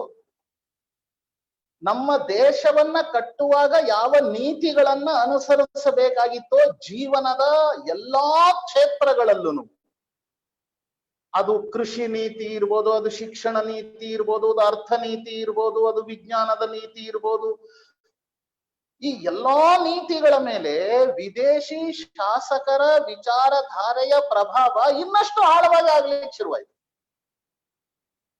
ನಮ್ಮ ದೇಶ ಅನುಭವಿಸ್ತಿರ್ತಕ್ಕಂತಹ ಎಲ್ಲ ಸಂಕಟಗಳ ಮೂಲ ಇರೋದಿಲ್ಲಿ. ವಿದೇಶಿ ಚಿಂತನೆಯ ವಿದೇಶಿ ವಿಚಾರಧಾರೆಯ ಕಪಿಮುಷ್ಟಿಯಿಂದ ನಾವು ಹೊರಗೆ ಬರಬೇಕಾಗಿತ್ತು. ಬದಲಾಗಿ ಮತ್ತೆ ಇನ್ನಷ್ಟು ಅದನ್ನ ನಾವು ಆರಾಧಿಸಲಿಕ್ಕೆ ಶುರು ಮಾಡಿದ್ವಿ. ಸಂಕಟದ ಮೂಲ ಇರೋದಿಲ್ಲ. ಇದಕ್ ಪರಿಹಾರ ಇಲ್ವೇ? ಇದಕ್ಕೆ ಉತ್ತರ ಇಲ್ವೇ? ಇದಕ್ಕೊಂದು ಸಮಾಧಾನ ಅಂತ ಏನಾದ್ರು ಇದೆಯೇ? ಉತ್ತರ ಇದೆಯೇ? ಇದೆ. ಆ ಉತ್ತರವೇ ಏಕಾತ್ಮ ಮಾನವ ದರ್ಶನ ಮತ್ತು ಆತ್ಮನಿರ್ಭರ ಭಾರತ. ಭಾರತವನ್ನ ಎಲ್ಲಾ ಸಂಕಟಗಳಿಂದ ಮುಕ್ತ ಮಾಡತಕ್ಕಂತಹ ಸಂಜೀವಿನಿ ಅಂದ್ರೆ ಈ ಏಕಾತ್ಮ ಮಾನವ ದರ್ಶನ ಮತ್ತು ಆತ್ಮನಿರ್ಭರ ಭಾರತ. ಭಾರತವನ್ನ ಆತ್ಮನಿರ್ಭರ ಮಾಡಬೇಕು. ಈ ಏಕಾತ್ಮ ಮಾನವ ದರ್ಶನ ಅಂದ್ರೆ ಇದ್ರಲ್ಲಿ 3 ಶಬ್ದ ಇದೆ. ಏಕಾತ್ಮ ಇದೆ, ಮಾನವ ಅನ್ನೋ ಶಬ್ದ ಇದೆ, ದರ್ಶನ ಅನ್ನುವ ಶಬ್ದ ಇದೆ. ಏಕಾತ್ಮ ಅಂದ್ರೆ ಏಕಸ್ಮಿನ್ ಆತ್ಮನಿ ಇತಿ ಏಕಾತ್ಮ ಅಂದ್ರೆ ಒಂದೇ ಆತ್ಮನಲ್ಲಿ ಅಂತ ಅರ್ಥ. ಅಂದ್ರೆ ನಾವೆಲ್ಲರೂ ಒಂದೇ ಆತ್ಮದ ವಿವಿಧ ರೂಪಗಳು ಅಷ್ಟೇನೆ. ಏಕಃ ಆತ್ಮ ಸ್ವರೂಪ ಸ್ವಭಾವ ಯಸ್ಯ ತತ್ ಏಕಾತ್ಮ. ಯಾವುದರ ಸ್ವರೂಪ ಮತ್ತು ಸ್ವಭಾವ ಎಲ್ಲದರಲ್ಲೂ ಒಂದೇ ಆಗಿದೆಯೋ ಅದು ಏಕಾತ್ಮ. ಇನ್ನೊಂದು ಅರ್ಥವೂ ಇದಕ್ಕಿದೆ. ಬಿಡಿಸುವ ಶಬ್ದವನ್ನ ಬಿಡಿಸುವ ರೀತಿ. ಏಕಃ ಅಸಹಾಯ ಅಸಹಾಯ ಆತ್ಮ ಅಂದ್ರೆ ಯಾರಿಂದ ಸಹಾಯವನ್ನ ತೆಗೆದುಕೊಳ್ಳದೆ ಸ್ವಯಂ ಪ್ರಭೆಯ ಮೂಲಕ ಇರ್ತಾನೋ ಅವನು ಏಕಾತ್ಮ. ಒಟ್ಟಾರೆ ಈ 3 ಅರ್ಥಗಳನ್ನ ಒಳಗೊಂಡು ನಾವು ಏಕಾತ್ಮ ಅನ್ನೋದರಲ್ಲಿ ಏನನ್ನ ತಿಳ್ಕೋಬೇಕು ಅಂದ್ರೆ ನಮ್ಮೆಲ್ಲರಲ್ಲೂ ಇರತಕ್ಕಂತಹ ಆ ಆತ್ಮ ಅನ್ನತಕ್ಕಂತಹ ಒಂದು ವಸ್ತು ಏನಿದೆಯೋ ಅದು ಪುಲ್ಲಿಂಗವೋ, ಅದು ಸ್ತ್ರೀಲಿಂಗವೋ, ಅದು ನಪುಂಸಕ ಲಿಂಗವೋ ಅನ್ನುವ ಚರ್ಚೆ ಆನಂತರ ಮಾಡುವ. ಈ ಆತ್ಮ ಅನ್ನತಕ್ಕಂಥದ್ದು ಒಂದೇ ಇದೆ. ಹೀಗಾಗಿ ನಾವೆಲ್ಲರೂ ಏಕಾತ್ಮರು ಮತ್ತು ನಾವು ಸ್ವಯಂ ಪ್ರಭೆಯುಳ್ಳವರು ಹೀಗೆ ಭಾವಿಸಬಹುದು. ಮಾನವ ಅನ್ನತಕ್ಕಂಥ ಶಬ್ದ ಇದೆ. ಮನೋಹೋ ಉಪತ್ಯಂ ಇತಿ ಮಾನವ. ಮನುವಿನಿಂದ ಮನುವಿನ ಸಂತಾನ, ಉಪತ್ಯಂ ಅಂದ್ರೆ ಸಂತಾನ, ಮನೋಹೋ ಉಪತ್ಯಂ ಮನುವಿನ ಸಂತಾನ ಮಾನವ ಅಂತ. ಮನು ಅಂದ್ರೇನು? ಮನ್ಯತೆ ಇತಿ ಮನೋಹು ಅಂದ್ರೆ ತಿಳಿದುಕೊಳ್ಳುವ ಇಚ್ಛೆ ಇರುವವನು ಮನು ಅಂತ. ತಿಳಿದುಕೊಳ್ಳುವುದು ಅಂದ್ರೆ ಜ್ಞಾನ ಅಂತ ಅರ್ಥ ಆಗುತ್ತೆ. ಅಂದ್ರೆ ಮನು ಅಂದ್ರೆ ಜ್ಞಾನದ ಅನ್ವೇಷಕ, ಮಾನವ ಅಂದ್ರೆ ಜ್ಞಾನದ ಅನ್ವೇಷಣೆಯನ್ನ ಮಾಡುವವನು ಅನ್ನತಕ್ಕಂಥದ್ದನ್ನ ನಾವು ಈ ಶಬ್ದದ ವಿಶ್ಲೇಷಣೆಯಿಂದ ಅರ್ಥ ಮಾಡ್ಕೊಳ್ಬಹುದು. ದರ್ಶನ ಅಂತಂದ್ರೆ ತತ್ವಶಾಸ್ತ್ರ. ದೃಶ್ಯತೆ ಯಥಾರ್ಥ ತತ್ವಂ ಅನೇನ ಇತಿ ದರ್ಶನಂ. ಯಾವುದರಿಂದ ಯಥಾರ್ಥವಾದಂತಹ ತತ್ವ ಇದು ತಿಳಿಯಲ್ಪಡುವುದೋ ಅದು ದರ್ಶನ. ಅಂದ್ರೆ ನಾವು ಫಿಲಾಸಫಿ ಅಂತ ಕರಿಬಹುದು. ಹೀಗೆ ಏಕಾತ್ಮ ಮಾನವ ದರ್ಶನ ಅನ್ನತಕ್ಕಂಥದ್ದನ್ನ ಒಟ್ಟಿಗೆ ನಾವು ನೋಡಿದಾಗ ಆ ಶಬ್ದದ ಅರ್ಥ ಏನು ಅನ್ನುವ ಪ್ರಶ್ನೆ ಬಂದಾಗ ಒಂದೇ ವಾಕ್ಯದಲ್ಲಿ ಹೇಳಬಹುದಾಗಿರೋದು ಅಂತಂದ್ರೆ ಮಾನವನ ಜೀವನ ಮತ್ತು ಪ್ರಕೃತಿ ಇವೆರಡರ ನಡುವಿನ ಸಂಬಂಧಗಳ ದರ್ಶನ. ಅಂದ್ರೆ ನಾನು ಯಾರು, ಈ ಪ್ರಕೃತಿ ಏನು, ಈ ಸಮಾಜ ಏನು, ಇದಕ್ಕೂ ನನಗೂ ಏನ್ ಸಂಬಂಧ, ಈ ಸಂಬಂಧದಲ್ಲಿ ನಾನು ಯಾವ ಸೀಮೆಯನ್ನ ಆ ಸಂಬಂಧದ ನಿರ್ವಹಣೆಯಲ್ಲಿ ಡೂಸ್ ಅಂಡ್ ಡೋಂಟ್ಸ್ ವಿಧಿ ನಿಷೇಧಗಳನ್ನ ನಾನು ಹೇಗೆ ಅನುಸರಿಸಬೇಕು, ಆ ವಿಧಿ ನಿಷೇಧಗಳೇನು ಈ ಪ್ರಕೃತಿಯ ಜೊತೆಗಿನ ನನ್ನ ಸಂಬಂಧದಲ್ಲಿ ಅನ್ನುವ ವಿವರಗಳನ್ನ ತಿಳಿಸುವ ಶಾಸ್ತ್ರ ದರ್ಶನ ಏಕಾತ್ಮ ಮಾನವ ದರ್ಶನ. ಅಂದ್ರೆ ವ್ಯಕ್ತಿ ಮನುಷ್ಯನನ್ನ ನೋಡುವ ದೃಷ್ಟಿ ಹೇಗಿರ್ಬೇಕು ಅನ್ನುವುದು ಬಹಳ ಮುಖ್ಯವಾದಂತಹ ವಿಚಾರ. ಈಗ ನಾವು ನಮ್ಮ ದೇಶವನ್ನ ಆತ್ಮ ನಿರ್ಭರ ಭಾರತ ಮಾಡಬೇಕು ಅನ್ನುವಂತಹ ವಿಚಾರ ಇವತ್ತು ಬಹಳ ಪ್ರಚಲಿತದಲ್ಲಿದೆ. ಆ ಆತ್ಮ ನಿರ್ಭರ ಭಾರತವನ್ನ ಕಟ್ಟಬೇಕು ಅಂತ ಆದ್ರೆ ನಾವು ಯಾವುದರ ಆಧಾರದ ಮೇಲೆ ಕಟ್ಟಬೇಕು? ಮೊದಲು ಯಾವುದೇ ದೇಶವನ್ನ ಕಟ್ಟಕ್ ಹೊರಟಾಗ, ದೇಶ ಅಂತಂದ್ರೆ ಒಂದು ರಾಷ್ಟ್ರ ಅಂತಂದ್ರೆ ಭೂಮಿಯ ತುಂಡಲ್ಲ, ಅಲ್ಲಿ ಜೀವಂತ ವ್ಯಕ್ತಿಗಳ ಸಮೂಹ ಇರ್ಬೇಕು. ಒಂದು ರಾಷ್ಟ್ರ ಅಂತ ಕರಿಬೇಕಾದ್ರೆ ಅಲ್ಲೊಂದು ಜನಸಮೂಹ ಇರ್ಬೇಕು. ಆ ಜನಸಮೂಹದ ಮಧ್ಯದಲ್ಲಿ ನಾವೆಲ್ಲರೂ ಒಂದು ಕುಟುಂಬ, ನಾವು ರಕ್ತ ಸಂಬಂಧ, ನಾವು ಒಂದೇ ಪರಿವಾರಕ್ಕೆ ಸೇರಿದವರು, ಒಂದು ಕುಟುಂಬಕ್ಕೆ ಸೇರಿದವರು ಅನ್ನುವ ಸಂಬಂಧ ಇರಬೇಕು. ಇದು ಎರಡನೇದು. ಮೂರನೇದು, ಒಂದು ರಾಷ್ಟ್ರ ಅಂತ ಆಗಬೇಕಾದ್ರೆ ಆ ಜನಸಮೂಹಕ್ಕೆ ಎಂಥ ಜನಸಮೂಹ? ಬರೇ ಭೂಮಿಯ ತುಂಡು ಮಾತ್ರ ಇದ್ರೆ ಸಾಲದು, ಭೂಮಿಯ ತುಂಡು ಬೇಕು, ಭೂಮಿ ಅನ್ನೋದು ಬೇಕು ರಾಷ್ಟ್ರ ಆಗ್ಬೇಕಾದ್ರೆ. ಎರಡನೇದು, ಒಂದು ಜನಸಮೂಹ ಬೇಕು. ಆ ಭೂಮಿಯ ಜೊತೆಗೆ ಮಾತೃತ್ವದ ಒಂದು ಭಾವ ಇರ್ಬೇಕು, ಈ ಭೂಮಿನ ತಾಯಿ ಅಂತ. ಮೂರನೇ ಅಂಶ ಪರಸ್ಪರ ಸಂಬಂಧ ಮತ್ತು ಮಾತೃತ್ವದ, ಇದು ಎರಡನೇ ವಿಷಯ. ಆದ್ರೆ ಮೂರನೇದು, ಅವರೆಲ್ಲರ ಆಶೋತ್ತರಗಳು ಒಂದಾಗಿರ್ಬೇಕು. ಅವರ ಕನಸುಗಳು, ಕಲ್ಪನೆಗಳು ಆ ದೇಶದ ಬಗ್ಗೆ ಒಂದಾಗಿರ್ಬೇಕು. ಆಗ ಅದು ಒಂದು ರಾಷ್ಟ್ರವಾಗಿ ರೂಪಿತವಾಗುತ್ತೆ. ಹೀಗೆ ರಾಷ್ಟ್ರವನ್ನ ರೂಪಿಸಬೇಕಾದ್ರೆ ಮನುಷ್ಯನನ್ನ ಹೇಗೆ ನೋಡ್ಬೇಕು? ಜಗತ್ತಿನಲ್ಲಿ ಮನುಷ್ಯನನ್ನ ನೋಡಿದ್ರು, ಬೇರೆ ಬೇರೆ ದೃಷ್ಟಿಯಿಂದ ನೋಡಿದ್ರು. Man is A bundle of desires ಅಂತ ಒಬ್ಬ ತತ್ವಜ್ಞಾನಿ ಹೇಳ್ದ. ಅಂದ್ರೆ ಮನುಷ್ಯ ಆಸೆಗಳ ಸಮುಚ್ಚಯ, ಆಸೆಗಳ ಗುಚ್ಛ ಅಂತ ಹೇಳ್ದ. ಅಂದ್ರೆ ಮನುಷ್ಯನನ್ನ ಕೇವಲ ಶರೀರ ಭಾವದಿಂದ ನೋಡುವ ಒಂದು ದೃಷ್ಟಿ ಅದು. ಪಶ್ಚಿಮದ ದೇಶಗಳಲ್ಲಿ ಮನುಷ್ಯನಿಗೆ ಮನಸ್ಸು ಅನ್ನೋದೊಂದು ಇರುತ್ತೆ ಅನ್ನೋದನ್ನ ಇತ್ತೀಚಿನವರೆಗೂ ಒಪ್ಪಿರ್ಲಿಲ್ಲ. ಈಗ ಕೆಲವು ದಶಕಗಳ ಹಿಂದೆ ಮಾತ್ರ ಮನುಷ್ಯನಿಗೆ ಮನಸ್ಸಿದೆ ಅನ್ನೋದನ್ನ ಒಪ್ಪಿಕೊಂಡಿದ್ದಾರೆ. ಮನುಷ್ಯನಿಗೆ ಮನಸ್ಸು ಇದೆ ಅಂತ ಒಪ್ಪಿಕೊಂಡದ್ರಿಂದ ಸೈಕೋಸೊಮ್ಯಾಟಿಕ್ ಡಿಸೀಸಸ್ ಬರ್ತವೆ ಅನ್ನುವುದು ಆವಿಷ್ಕಾರ ಆಗಲಿಕ್ಕೆ ಕಾರಣವಾಯಿತು. ಮನಸ್ಸಿನಿಂದಲೂ ಕಾಯಿಲೆಗಳು ಬರ್ತವೆ, ರೋಗಗಳು ಬರ್ತವೆ, ರೋಗಗಳಿಗೆ ಮನಸ್ಸೂ ಒಂದು ಕಾರಣ ಅನ್ನುವುದನ್ನ ಅವರು ಅರ್ಥ ಮಾಡ್ಕೊಂಡ್ರು ಇತ್ತೀಚೆಗೆ. ಹೀಗೆ ಮನುಷ್ಯನನ್ನ ಶರೀರದಿಂದ ಮಾತ್ರ ನೋಡಲಾಯಿತು. ಆದ್ರೆ ನಮ್ಮ ದೇಶದಲ್ಲಿ ಮನುಷ್ಯನನ್ನ ನೋಡಿರೋದು, ಮಾನವನನ್ನ ನೋಡಿರೋದು ಶರೀರ, ಮನಸ್ಸು, ಬುದ್ಧಿ ಮತ್ತು ಆತ್ಮ, ಈ ನಾಲ್ಕರ ಸಮುಚ್ಚಯವಾಗಿ ಮನುಷ್ಯನನ್ನ ನೋಡಿದ. ಮತ್ತು ಇಡೀ ಜಗತ್ತಿನಲ್ಲಿ ಮನುಷ್ಯ ಅವನ ಹುಟ್ಟು ಆದಾಗಿಲಿನಿಂದಲೂ ಅವನ ಜೀವನದ ಲಕ್ಷ್ಯ ಸಹಜವಾಗಿ ಸುಖ ಪ್ರಾಪ್ತಿಯ ಕಡೆಗಿದೆ. ಪ್ರತಿಯೊಬ್ಬ ಮನುಷ್ಯನ, ಪ್ರತಿಯೊಂದು ಜೀವಿಯ ಗುರಿ ನಾನು ಸುಖವಾಗಿರಬೇಕು ಅನ್ನೋದು. ಹೀಗಾಗಿ ಶರೀರದಲ್ಲಿ ಇಂದ್ರಿಯ ಸುಖಕ್ಕೆ ಜಗತ್ತಿನಲ್ಲಿ ಅತಿ ಹೆಚ್ಚು ಮಹತ್ವವನ್ನ ಕೊಡಲಾಯಿತು. ಇಂದ್ರಿಯ ಸುಖವೇ ಸರ್ವಸ್ವ ಅಂತ ಭಾವಿಸಲಾಯಿತು. ಅಂದ್ರೆ ಹೊಟ್ಟೆ ತುಂಬಾ ಅನ್ನ ಇರಬೇಕು, ರುಚಿ ರುಚಿಯಾದ ಭಕ್ಷ್ಯ ಭೋಜ್ಯಾದಿಗಳಿರ್ಬೇಕು, ಮೃಷ್ಟಾನ್ನ ಭೋಜನ, ಮೈ ತುಂಬಾ ಒಳ್ಳೊಳ್ಳೆಯ ವಸ್ತ್ರಗಳು, ಆಭರಣಗಳು ಬೇಕು, ಇರ್ಲಿಕ್ಕೆ ಎಲ್ಲ ಸುಖ ಸೌಲಭ್ಯಗಳನ್ನ ಹೊಂದಿರತಕ್ಕಂತ ಒಂದು ಮನೆ ಇರಬೇಕು, ಓಡಾಡ್ಲಿಕ್ಕೆ ಒಂದು ಕಾರ್ ಇರಬೇಕು. ಈಗ ಒಂದಲ್ಲ, ಹಲವು ಕಾರುಗಳು ಇರೋದ್ರಿಂದ ದೆಹಲಿಯಲ್ಲಿ ಪಾರ್ಕಿಂಗ್ ಸಮಸ್ಯೆನೂ ನಿರ್ಮಾಣ ಆಗಿದೆ.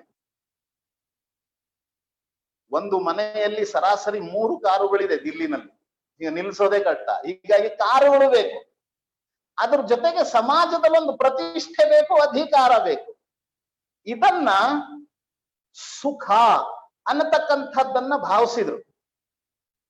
ಅದರ ಹಿಂದೆ ಬೆನ್ನು ಹತ್ತಿದ್ರು. ಅದರ ಹಿಂದೆ ಬೆನ್ನು ಹತ್ತಿದಷ್ಟು ಅದು ನಿಲುಕಲಾರದಷ್ಟು ದೂರ ಹೋಯಿತು. ಆದ್ರೆ ನಮ್ಮ ದೇಶದಲ್ಲಿ ಸುಖದ ಬಗ್ಗೆ ಅನ್ವೇಷಣೆಯನ್ನ ಮಾಡಿದ್ರು. ಸುಖ ಹೊರಗಡೆ ಅಲ್ಲ, ಒಳಗಡೆ ಇದೆ, ಅದೊಂದು ಮನಸ್ಸಿನ ಸ್ಥಿತಿ ಅಂತ ಹೇಳಿದ್ರು. ಸುಖವನ್ನ ಪೂರೈಸುವುದರಿಂದ ಸುಖದ ಇಚ್ಛೆಯನ್ನ ಪೂರೈಸ್ಲಿಕ್ಕಾಗಲ್ಲ. ಎಷ್ಟೆಷ್ಟು ಸುಖವನ್ನ ನಾವು ಅನುಭವಿಸ್ತೀವೋ ಅಷ್ಟಷ್ಟು ಸುಖದ ಇಚ್ಛೆ ಜಾಸ್ತಿ ಆಗ್ತಾ ಹೋಗುತ್ತೆ. ಹೇಗೆ ಮರಳುಗಾಡಿನಲ್ಲಿ ಒಂಟೆ ಮುಳ್ಳು ಪಾಪಾಸು ಕಳ್ಳಿಯನ್ನ ತಿನ್ನತ್ತೆ, ತಿನ್ನುವುದರಿಂದ ಮುಳ್ಳು ಚುಚ್ಚಿ ಅಂಗಾತದಲ್ಲಿ ಬಾಯಲ್ಲಿ ರಕ್ತ ಬರುತ್ತೆ, ಆ ರಕ್ತವನ್ನ ಚಪ್ಪರಿಸಿ ಅದು ಆ ಪಾಪಾಸು ಕಳ್ಳಿ ಉಪ್ಪುಪ್ಪಾಗಿದೆ, ರುಚಿಯಾಗಿದೆ ಅಂತ ಚಪ್ಪರಿಸುತ್ತೆ. ಆದ್ರೆ ಆ ಒಂಟೆಗೆ ಗೊತ್ತಿರಲ್ಲ, ಆ ಪಾಪಾಸು ಕಳ್ಳಿಯನ್ನ ತಿನ್ನುವುದರಿಂದ ನಾನು ಸಾವಿಗೆ ಹತ್ರ ಆಗ್ತಾ ಇದ್ದೀನಿ ಅಂತ. ಸುಖವನ್ನ ಭೋಗವನ್ನ ಭೋಗಿಸುವುದರಿಂದ ಆ ಭೋಗದ ಇಚ್ಛೆಯನ್ನ ಪೂರ್ಣ ಮಾಡಕ್ ಆಗಲ್ಲ ಅನ್ನುವ ಸತ್ಯವನ್ನ ಮೊದಲು ಆವಿಷ್ಕಾರ ಮಾಡಿದ್ದು ಭಾರತದಲ್ಲಿ. ಅದು ಭೋಗಗಳನ್ನ ಭೋಗಿಸುವುದರಿಂದ ಭೋಗದ ಇಚ್ಛೆಯನ್ನ ಕಡಿಮೆ ಮಾಡಕ್ ಆಗಲ್ಲ. ಬುದ್ಧ ಎಷ್ಟು ಸುಂದರವಾದಂತ ಗಣಿತದ ವ್ಯಾಕರಣವನ್ನ ಹೇಳ್ದ. ಸುಖ ಈಸ್ ಈಕ್ವಲ್ ಟು ಸುಖದ ಸಾಧನ ಡಿವೈಡೆಡ್ ಬೈ ಸುಖದ ಇಚ್ಛೆ. ಎಷ್ಟು ಸುಲಭವಾಗಿದೆ ನೋಡಿ. ಇನ್ನೊಂದ್ಸರಿ ಹೇಳ್ತೀನಿ, ಸುಖ ಈಸ್ ಈಕ್ವಲ್ ಟು ಸುಖದ ಸಾಧನಗಳು ಡಿವೈಡೆಡ್ ಬೈ ಸುಖದ ಇಚ್ಛೆ. ಅಂದ್ರೆ ಸುಖದ ಬಗೆಗಿನ ಇಚ್ಛೆಯನ್ನ ನೀನು ಎಷ್ಟು ಕಡಿಮೆ ಮಾಡ್ಕೊಳ್ತೀಯೋ ಅಷ್ಟು ನೀನು ಸುಖವಾಗಿರ್ತೀಯ. ಇದು ಸುಖದ ಪರಿಕಲ್ಪನೆ. ಮನುಷ್ಯ ಇಂದ್ರಿಯಗಳಿಂದಲೇ ಸುಖವನ್ನ ಅನುಭವಿಸುವುದು, ಇದಕ್ಕೊಂದು ಮಿತಿ ಇರಬೇಕು. ಆ ಮಿತಿ ಏನು ಅನ್ನೋದನ್ನ ಪುರುಷಾರ್ಥದಲ್ಲಿ ನಮ್ಮ ಸಂಸ್ಕೃತಿಯಲ್ಲಿ ತಿಳಿಸಲಾಯಿತು. ಹೀಗಾಗಿ ಆ ಗಣಿತದ ಬುದ್ಧನ ಸೂತ್ರದ ಪ್ರಕಾರ ಇಚ್ಛೆಗಳನ್ನ ಕಡಿಮೆ ಮಾಡಿಕೊಳ್ತಾ ಹೋಗು, ಆಗ ನಿನ್ನ ಸುಖದ ಪ್ರಮಾಣ ಇದು ಜಾಸ್ತಿ ಆಗ್ತಾ ಹೋಗುತ್ತೆ. ಎಂತಹ ಸುಂದರವಾದಂತಹ ಕಲ್ಪನೆ. ಹಾಗೆ ಮನಸ್ಸೊಂದಿದೆ, ಮನಸ್ಸಿಗೂ ಅದರದೇ ಆದಂತಹ ಸುಖ ಇದೆ. ಈಗ ಗಡಿಯಲ್ಲಿ ಹೋರಾಟ ಮಾಡ್ತಿರ್ತಕ್ಕಂತಹ ಸಾವು ಬದುಕಿನ ನಡುವೆ ಬದುಕ್ತಾ ಹೋರಾಟ ಮಾಡ್ತಿರ್ತಕ್ಕಂತಹ ಸೈನಿಕನಿಗೆ ಮನೆಯಿಂದ ಒಂದು ಪತ್ರ ಬಂದಾಗ ಅವನು ಆದಷ್ಟು ಅಷ್ಟು ವೇಗವಾಗಿ ಓಡ್ ಬರ್ತಾನೆ, ಕುಣಿತಾ ಕುಣಿತಾ ಓಡ್ ಬರ್ತಾನೆ, ಆ ಪತ್ರವನ್ನ ತಂದವರಿಂದ ಕಸ್ಕೊಳ್ತಾನೆ, ಅದನ್ನ ಓದ್ತಾನೆ. ಎಂಥ ಆನಂದ ಆಗುತ್ತೆ! ಇದು ಮನಸ್ಸಿಗೆ ಸಿಗುವ ಆನಂದ. ಇದು ನಾನು ಮಹಾರಾಷ್ಟ್ರದಲ್ಲಿ ನೋಡ್ತೀನಿ, ಆ ವಿಠ್ಠಲನ ದೇವಸ್ಥಾನ ಪಂಢರಪುರಕ್ಕೆ ಜನ ಹೋಗ್ತಾರೆ, ಸಾವಿರಾರು ಜನ ಬಾಲಕರು ಹೋಗ್ತಾರೆ, ದೊಡ್ಡವರು ಹೋಗ್ತಾರೆ, ಮುದುಕರು ಹೋಗ್ತಾರೆ. ಉರಿಯುವ ಬಿಸಿಲಿನಲ್ಲಿ ಸುಡುವ ಆ ಟಾರ್ ರಸ್ತೆಯ ಮೇಲೆ ಹೆಜ್ಜೆ ಇಟ್ಟರೆ ಸಾಕು ಬೆಂಕಿ. ಅಂತಹ ಟಾರ್ ರಸ್ತೆನಲ್ಲಿ ಆ ವಿಠ್ಠಲನನ್ನ ಭಜನೆ ಮಾಡ್ತಾ ಹೋಗ್ತಾರೆ. ಅವ್ರಿಗೆ ಆ ಉರಿ ಬಿಸಿಲು ಅವ್ರ ಮೇಲೆ ಯಾವ ಪರಿಣಾಮವನ್ನು ಮಾಡಲ್ಲ. ಆ ಟಾರ್ ರಸ್ತೆ ಅದೇನ್ ಸುಡ್ತಾ ಇರುತ್ತೆ, ಅದು ಕೂಡ ಪರಿಣಾಮ ಮಾಡಲ್ಲ. ಇದು ಮನಸ್ಸಿಗೆ ಆಗುವ ಆನಂದ, ಮನಸ್ಸಿಗೆ ಸಿಕ್ಕಿರುವ ಪ್ರೇರಣೆ. ಅದು ಆ ವಿಠ್ಠಲನ ಮೇಲಿರುವ ಭಕ್ತಿಯ ಪರಿಣಾಮವಾಗಿ ಅವರ ಮನಸ್ಸಿಗೆ ಸಿಕ್ತಿರ್ತಕ್ಕಂಥ ಆನಂದದ ಕಾರಣದಿಂದಾಗಿ, ಆ ಒಂದು ಸುಖದ ಕಾರಣದಿಂದಾಗಿ ಅವರಿಗೆ ಆ ವೇದನೆ ಅದು ಅವರ ಮೇಲೆ ಪರಿಣಾಮ ಆಗಲ್ಲ. ಇದು ಮನಸ್ಸಿನ ಸುಖಕ್ಕೊಂದು ಸುಂದರವಾದಂತಹ ಉದಾಹರಣೆ. ಆಸ್ಪತ್ರೆಯಲ್ಲಿ ನರಳ್ತಾ ಇರತಕ್ಕಂಥ ಒಬ್ಬ ಶ್ರೀಮಂತ ರೋಗಿಯನ್ನೇ ತೆಗೆದುಕೊಳ್ಳಿ, ಎಲ್ಲಾ ಸೌಲಭ್ಯಗಳು ಇದಾವೆ, ನರ್ಸು ಸೇವೆಗೋಸ್ಕರ ಇದ್ದಾರೆ. ಆದ್ರೆ ಯಾರೋ ಒಬ್ರು ಆತ್ಮೀಯವಾಗಿ ಬಂದು ಪ್ರೀತಿಯಿಂದ 4 ಮಾತುಗಳನ್ನು ಆಡಿದಾಗ ಅವನ ಮನಸ್ಸಿಗೆ ಅದೆಷ್ಟು ತಂಪು. ಇದು ಮನಸ್ಸಿಗಾಗುವ ಸುಖ. ಯಾವುದೋ ಒಂದು ಒಳ್ಳೆಯ ಕೆಲಸ ನಾವು ಮಾಡಿದೀವಿ, ಕ್ರೀಡೆಯಲ್ಲಿ ಚಿನ್ನದ ಪದಕವನ್ನ ಗಳಿಸ್ಕೊಂಡು ಬಂದಿದೀವಿ, ಎಲ್ಲರೂ ಸೇರಿ ಸನ್ಮಾನ ಮಾಡಿದ್ರು, ಎಂಥ ಸಂತೋಷ! ಯಾರೋ ಶಬ್ಬಾಷ್ ಹೇಳಿದ್ರು, ಎಷ್ಟು ಸಂತೋಷ ಆಗುತ್ತೆ. ಮನಸ್ಸಿಗಾಗುವ ಸಂತೋಷ. ಮಗ ಸಣ್ಣವನು ಹೈಸ್ಕೂಲಲ್ಲಿ ಓದ್ತಾ ಇದ್ದಾನೆ, ಬೇರೆ ಊರಲ್ಲಿದ್ದಾನೆ, ಮನೆಗ್ ಬಂದು ತಾಯಿ ಹತ್ರ ಹಾಸ್ಟೆಲ್ ಅಲ್ಲಿ ತಿಂದು ಬೇಜಾರಾಗಿದೆ, ಜಾಮೂನು ಅಂದ್ರೆ ಅವನಿಗೆ ಪ್ರೀತಿ, ತಾಯಿ ಹತ್ರ ಬಯಸಿ ಬೇಡಿ ಜಾಮೂನನ್ನ ಮಾಡಿಸ್ಕೊಂಡು ತಿಂತಾ ಇದ್ದಾನೆ. ಒಂದೊಂದು ಜಾಮೂನ್ ತಿನ್ನುವಾಗ್ಲೂ ಅವನ ಮುಖ ಅರಳ್ತಾ ಇದೆ, ಆನಂದ ಆಗ್ತಾ ಇದೆ. ಅಷ್ಟರಲ್ಲಿ ಒಬ್ಬ ಏನುಸಿರು ಬಿಟ್ಕೊಂಡು ಇವನ ಸ್ನೇಹಿತ ಒಂದು ಸುದ್ದಿ ಹೇಳ್ತಾನೆ, ನಿನ್ನ ತಂಗಿ ರಸ್ತೆಯಲ್ಲಿ ಅಪಘಾತಕ್ಕೀಡಾಗಿದ್ದಾಳೆ, ಕಾಲನ್ನ ಮುರ್ಕೊಂಡಿದ್ದಾಳೆ, ತಲೆಗೇಟು ಬಿದ್ದಿದೆ, ಆಸ್ಪತ್ರೆಗೆ ಯಾರೋ ಸೇರಿಸಿದ್ದಾರೆ. ಈಗ ಹೇಳಿ, ಪ್ರಾಣಕ್ಕಿಂತ ಪ್ರಿಯಳಾಗಿರ್ತಕ್ಕಂಥ ತಂಗಿ ಅಪಘಾತಕ್ಕೆ ಒಳಗಾದಾಗ ಇಲ್ಲಿಯವರೆಗೆ ಅವನಿಗೆ ಸಂತೋಷವನ್ನ ಕೊಡ್ತಿದ್ದಂತಹ ಆ ಜಾಮೂನು ಈಗ ಅವನಿಗೆ ಬಾಯಲ್ಲಿ ಇಟ್ಕೊಂಡ್ರೆ ಸಿಹಿ ಅನ್ಸುತ್ತ? ಇದು ಮನಸ್ಸಿಗಾಗುವ ವೇದನೆ. ಇದು ಆ ವೇದನೆಯಿಂದ ಸಂವೇದನೆ ನಿರ್ಮಾಣ ಆಗುತ್ತೆ. ವೇದನೆಯೇ ಇಲ್ಲದೆ ಇದ್ರೆ ಸಂವೇದನೆ ನಿರ್ಮಾಣ ಆಗ್ಲಿಕ್ಕೆ ಹೇಗೆ ಸಾಧ್ಯ? ತೊದಲು ನುಡಿಗಳ ಮಗುವಿನ ಆನಂದ ತಾಯಿಗೇನ್ ಸಿಗುತ್ತೋ ಅದು ಮನಸ್ಸಿಗೆ ಸಿಗುವ ಆನಂದ. ಈ ರೀತಿ ಮನಸ್ಸಿಗೂ ಸುಖ ಇದೆ. ಆ ಮನಸ್ಸಿಗೂ ಸುಖವನ್ನ, ವ್ಯಕ್ತಿಯ ಸುಖ ಅಂತ ನಾವು ಲೆಕ್ಕಕ್ಕೆ ತೆಗೆದುಕೋಬೇಕಾದ್ರೆ ಈ ಮನಸ್ಸಿನ ಸುಖವನ್ನು ಲೆಕ್ಕಕ್ಕೆ ತೆಗೆದುಕೋಬೇಕು. ನೀತಿಗಳನ್ನ ರೂಪಿಸುವಾಗ ಈ ಮನಸ್ಸಿನ ಸುಖವೂ ಆಡಳಿತಗಾರರ ಒಂದು ದೃಷ್ಟಿಯಲ್ಲಿರ್ಬೇಕು, ಬರೇ ಶರೀರ ಸುಖ ಮಾತ್ರ ಅಲ್ಲ. ಮೂರನೇದು ಬುದ್ಧಿಯ ಸುಖ. ಯಾವುದೋ ಒಂದು ವಿಷಯ ಮಾತಾಡ್ತಿರ್ತೀವಿ, ಯಾವುದೋ ಒಂದು ಬಿಂದು ಮರ್ತೋಗ್ಬಿಡುತ್ತೆ, ಒಂದು ಅಂಶ ಮರ್ತೋಗ್ಬಿಡುತ್ತೆ, ಬಹಳ ಬೇಕಾಗಿರುವಂತಹ ಉದಾಹರಣೆ ಮರ್ತೋಗ್ಬಿಡುತ್ತೆ, ಎಲ್ಲೋ ಇಟ್ಟಿರುವ ಬೀಗದ ಕೈ ಮರ್ತೋಗುತ್ತೆ, ಯಾವುದೋ ಒಂದು ಅಂಕಿ ಸಂಖ್ಯೆ ಯಾವುದೋ ಒಂದು ಭಾಷಣದಲ್ಲಿ ಹೇಳಬೇಕಾಗಿರೋದು ಆ ಕ್ಷಣದಲ್ಲಿ ನೆನಪಾಗಲ್ಲ, ಸ್ವಲ್ಪ ಹೊತ್ತು ಹುಡುಕಿದ ನಂತರನೂ ಸಿಗಲ್ಲ, ಸ್ವಲ್ಪ ಹೊತ್ತಾದ್ಮೇಲೆ ನೆನಪಾಗ್ಬಿಡುತ್ತೆ. ಎಂಥ ಆನಂದ ಆಗತ್ರಿ! ಈ ತರ ಬುದ್ಧಿಗೂ ಒಂದು ಸುಖ ಇದೆ. ನಾನು ಯಾರು ಅನ್ನುವುದನ್ನ ಹುಡುಕುತ್ತಾ ಹೊರಟಾಗ ಸಿಗುವ ಉತ್ತರ ಅದು ಜ್ಞಾನದ ಬಾಗಿಲನ್ನ ತೆರೆದುಕೊಳ್ಳುತ್ತೆ. ಪ್ರಕೃತಿಯ ರಹಸ್ಯವನ್ನ ಭೇದಿಸಲಿಕ್ಕೆ ಹೊರಟಂತಹ, ವಸ್ತುವಿನ ರಹಸ್ಯವನ್ನ, ಪದಾರ್ಥದ ಭೇದವನ್ನ ಭೇದಿಸಲಿಕ್ಕೆ ಹೊರಟಂತಹ ವಿಜ್ಞಾನಿಗಳ ಸಂಶೋಧನೆಯ ಫಲಿತಾಂಶ ಹೊರಬಿದ್ದಾಗ ಅದೆಷ್ಟು ಆನಂದ!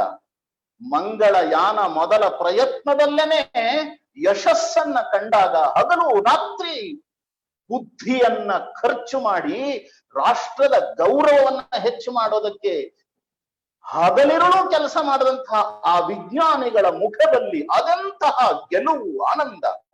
ಇದು ಬುದ್ಧಿಗೆ ಇರುವ ಸುಖ. ಈ ಸುಖವನ್ನು ಈ ದೇಶವನ್ನ ಕಟ್ಟುವಾಗ ಯಾವ ನೀತಿಗಳನ್ನ ಅನುಸರಿಸಬೇಕೋ ಆ ನೀತಿಗಳನ್ನ ರೂಪಿಸುವಾಗ, ವಿಕಾಸದ ನೀತಿಗಳನ್ನ ಅನುಸರಿಸುವಾಗ, ಮನುಷ್ಯ ವಿಕಾಸ, ಅದರ ಮೂಲಕ ದೇಶದ ವಿಕಾಸವನ್ನ ಮಾಡ್ಲಿಕ್ಕೆ ಯಾವ ನೀತಿಗಳು ಬೇಕೋ ಆ ನೀತಿಯನ್ನ ರೂಪಿಸುವಾಗ ಈ ಬುದ್ಧಿಯ ಸುಖವನ್ನು ಬಹಳ ಮಹತ್ವವನ್ನು ಕೊಟ್ಟು ಗಣನೆಗೆ ತೆಗೆದುಕೋಬೇಕಾಗತ್ತೆ. ಇದನ್ನ ದೃಷ್ಟಿಯಲ್ಲಿ ಇರಿಸ್ಕೊಳ್ಬೇಕಾಗತ್ತೆ. ನಾಲ್ಕನೇದು ಆತ್ಮದ ಸುಖ. ಈ ಆತ್ಮ ಅನ್ನೋದು ಅರ್ಥವಾಗದೇ ಇರುವ ಸಂಗತಿ ಅಂತ ಅನೇಕರು ಹೇಳ್ತಾರೆ. ಆತ್ಮ ಅಂತಂದ್ರೆ ಅತತಿ ಇತಿ ಆತ್ಮ. ಅತತಿ ಅಂದ್ರೆ ಸಾತತ್ಯೇನ ಚಲತಿ ಇತಿ ಅತತಿ, ಸಾತತ್ಯೇನ ಚಲತಿ ಇತಿ ಆತ್ಮ. ಅಂದ್ರೆ ನಿರಂತರವಾಗಿ ಚಲಿಸುವುದು ಆತ್ಮ ಅಂತ ಆ ಶಬ್ದದ ವಿಶ್ಲೇಷಣೆಯನ್ನ ವ್ಯಾಕರಣ ಶಾಸ್ತ್ರಜ್ಞರು ಹೇಳ್ತಾರೆ. ಅಂದ್ರೆ ಆತ್ಮ ಅಂದ್ರೆ ಒಂದ್ ಕಡೆ ಇರೋದಲ್ಲ, ಅದು ನಿರಂತರ ಚಲನಶೀಲ. ಅದು ಒಂದೇ ಶರೀರದಲ್ಲಿ ಇರಲ್ಲ, ಒಂದು ಶರೀರದಿಂದ ಇನ್ನೊಂದು ಶರೀರಕ್ಕೆ ಹೋಗುತ್ತೆ. ಆ ಶರೀರ ಕೃಶವಾಗಿ ಜಡವಾಗಿ ಅದು ಮುಪ್ಪಾಗಿ ಸತ್ತ ಮೇಲೆ ಆ ಶರೀರದಿಂದ ಹೊರ ಹೋಗುತ್ತೆ. ಅದು ಹೊರ ಹೋದ್ಮೇಲೆ ಇದು ಸಾಯುತ್ತೆ. ಒಂದು ಶರೀರದಲ್ಲಿ ಇರಲ್ಲ, ಇದು ಶರೀರಗಳನ್ನ ಬದಲಾಯಿಸ್ತಾ ಇರುತ್ತೆ. ಅದಕ್ಕಾಗಿ ನಿರಂತರ ಚಲನಶೀಲ. ಅಂತಹ ಆತ್ಮಕ್ಕೆ ಸುಖ ಅನ್ನೋದು ಇದೆಯೇ? ಹೌದು, ಅದು ಸುಖ ಅನ್ನೋದಿದೆ. ಆ ಸುಖ ಅನ್ನೋದು ಯಾವಾಗ ಸಿಗುತ್ತೆ? ಅದರ ಅರ್ಥ ಏನು? ಇದು ಬಹಳ ಸುಂದರವಾದಂತಹ ಕಲ್ಪನೆ. ಇದನ್ನ ನಾವೆಲ್ಲರೂ ಅನುಭವಿಸ್ತಾ ಇದ್ವಿ. ಹೊಸ ವಿಷಯ ನಾನೇನು ಇಲ್ಲಿರುವಂತವ್ರಿಗೆ ಹೇಳಕ್ ಹೊರಟಿಲ್ಲ. ನಾನು ಬಹಳ ಸಹಜವಾದಂತಹ ಒಂದು ಸಾಮಾನ್ಯ ವಿಷಯ ನಮ್ಮೆಲ್ಲರ ಅನುಭವಕ್ಕೆ ಬಂದಿರತಕ್ಕಂಥದ್ದು. ಎಲ್ಲರೂ ನಮ್ಮವರು. ಬಸವಣ್ಣನವರೇ ಹೇಳಿರ್ತಕ್ಕಂಥ 3 ಮಂತ್ರಗಳನ್ನ ನಾನು ಹೇಳ್ತೀನಿ. ಒಂದೇ ಮಂತ್ರ ಜೀವನವನ್ನೇ ಉದ್ಧಾರ ಮಾಡಿಕೊಳ್ಳಲಿಕ್ಕೆ ಬೇಕಾದಷ್ಟು ಇದೆ ಮತ್ತು ನೆನಪಿಟ್ಕೊಳ್ಳೋದಕ್ಕೆ ಸುಲಭ. ಬಹಳ ಚಿಕ್ಕದು, ಮರೆಯೋದಕ್ಕೆ ಆಗಲ್ಲ.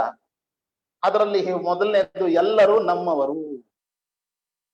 ಒಬ್ಬ ಮನುಷ್ಯನ ಅವಸ್ಥೆ, ಮಾನಸಿಕ ಬೌದ್ಧ ಈ ಹಂತವನ್ನ ತಲುಪಿದಾಗ ಜಾತಿ, ಪಂಥ, ಪಕ್ಷ ಈ ಎಲ್ಲ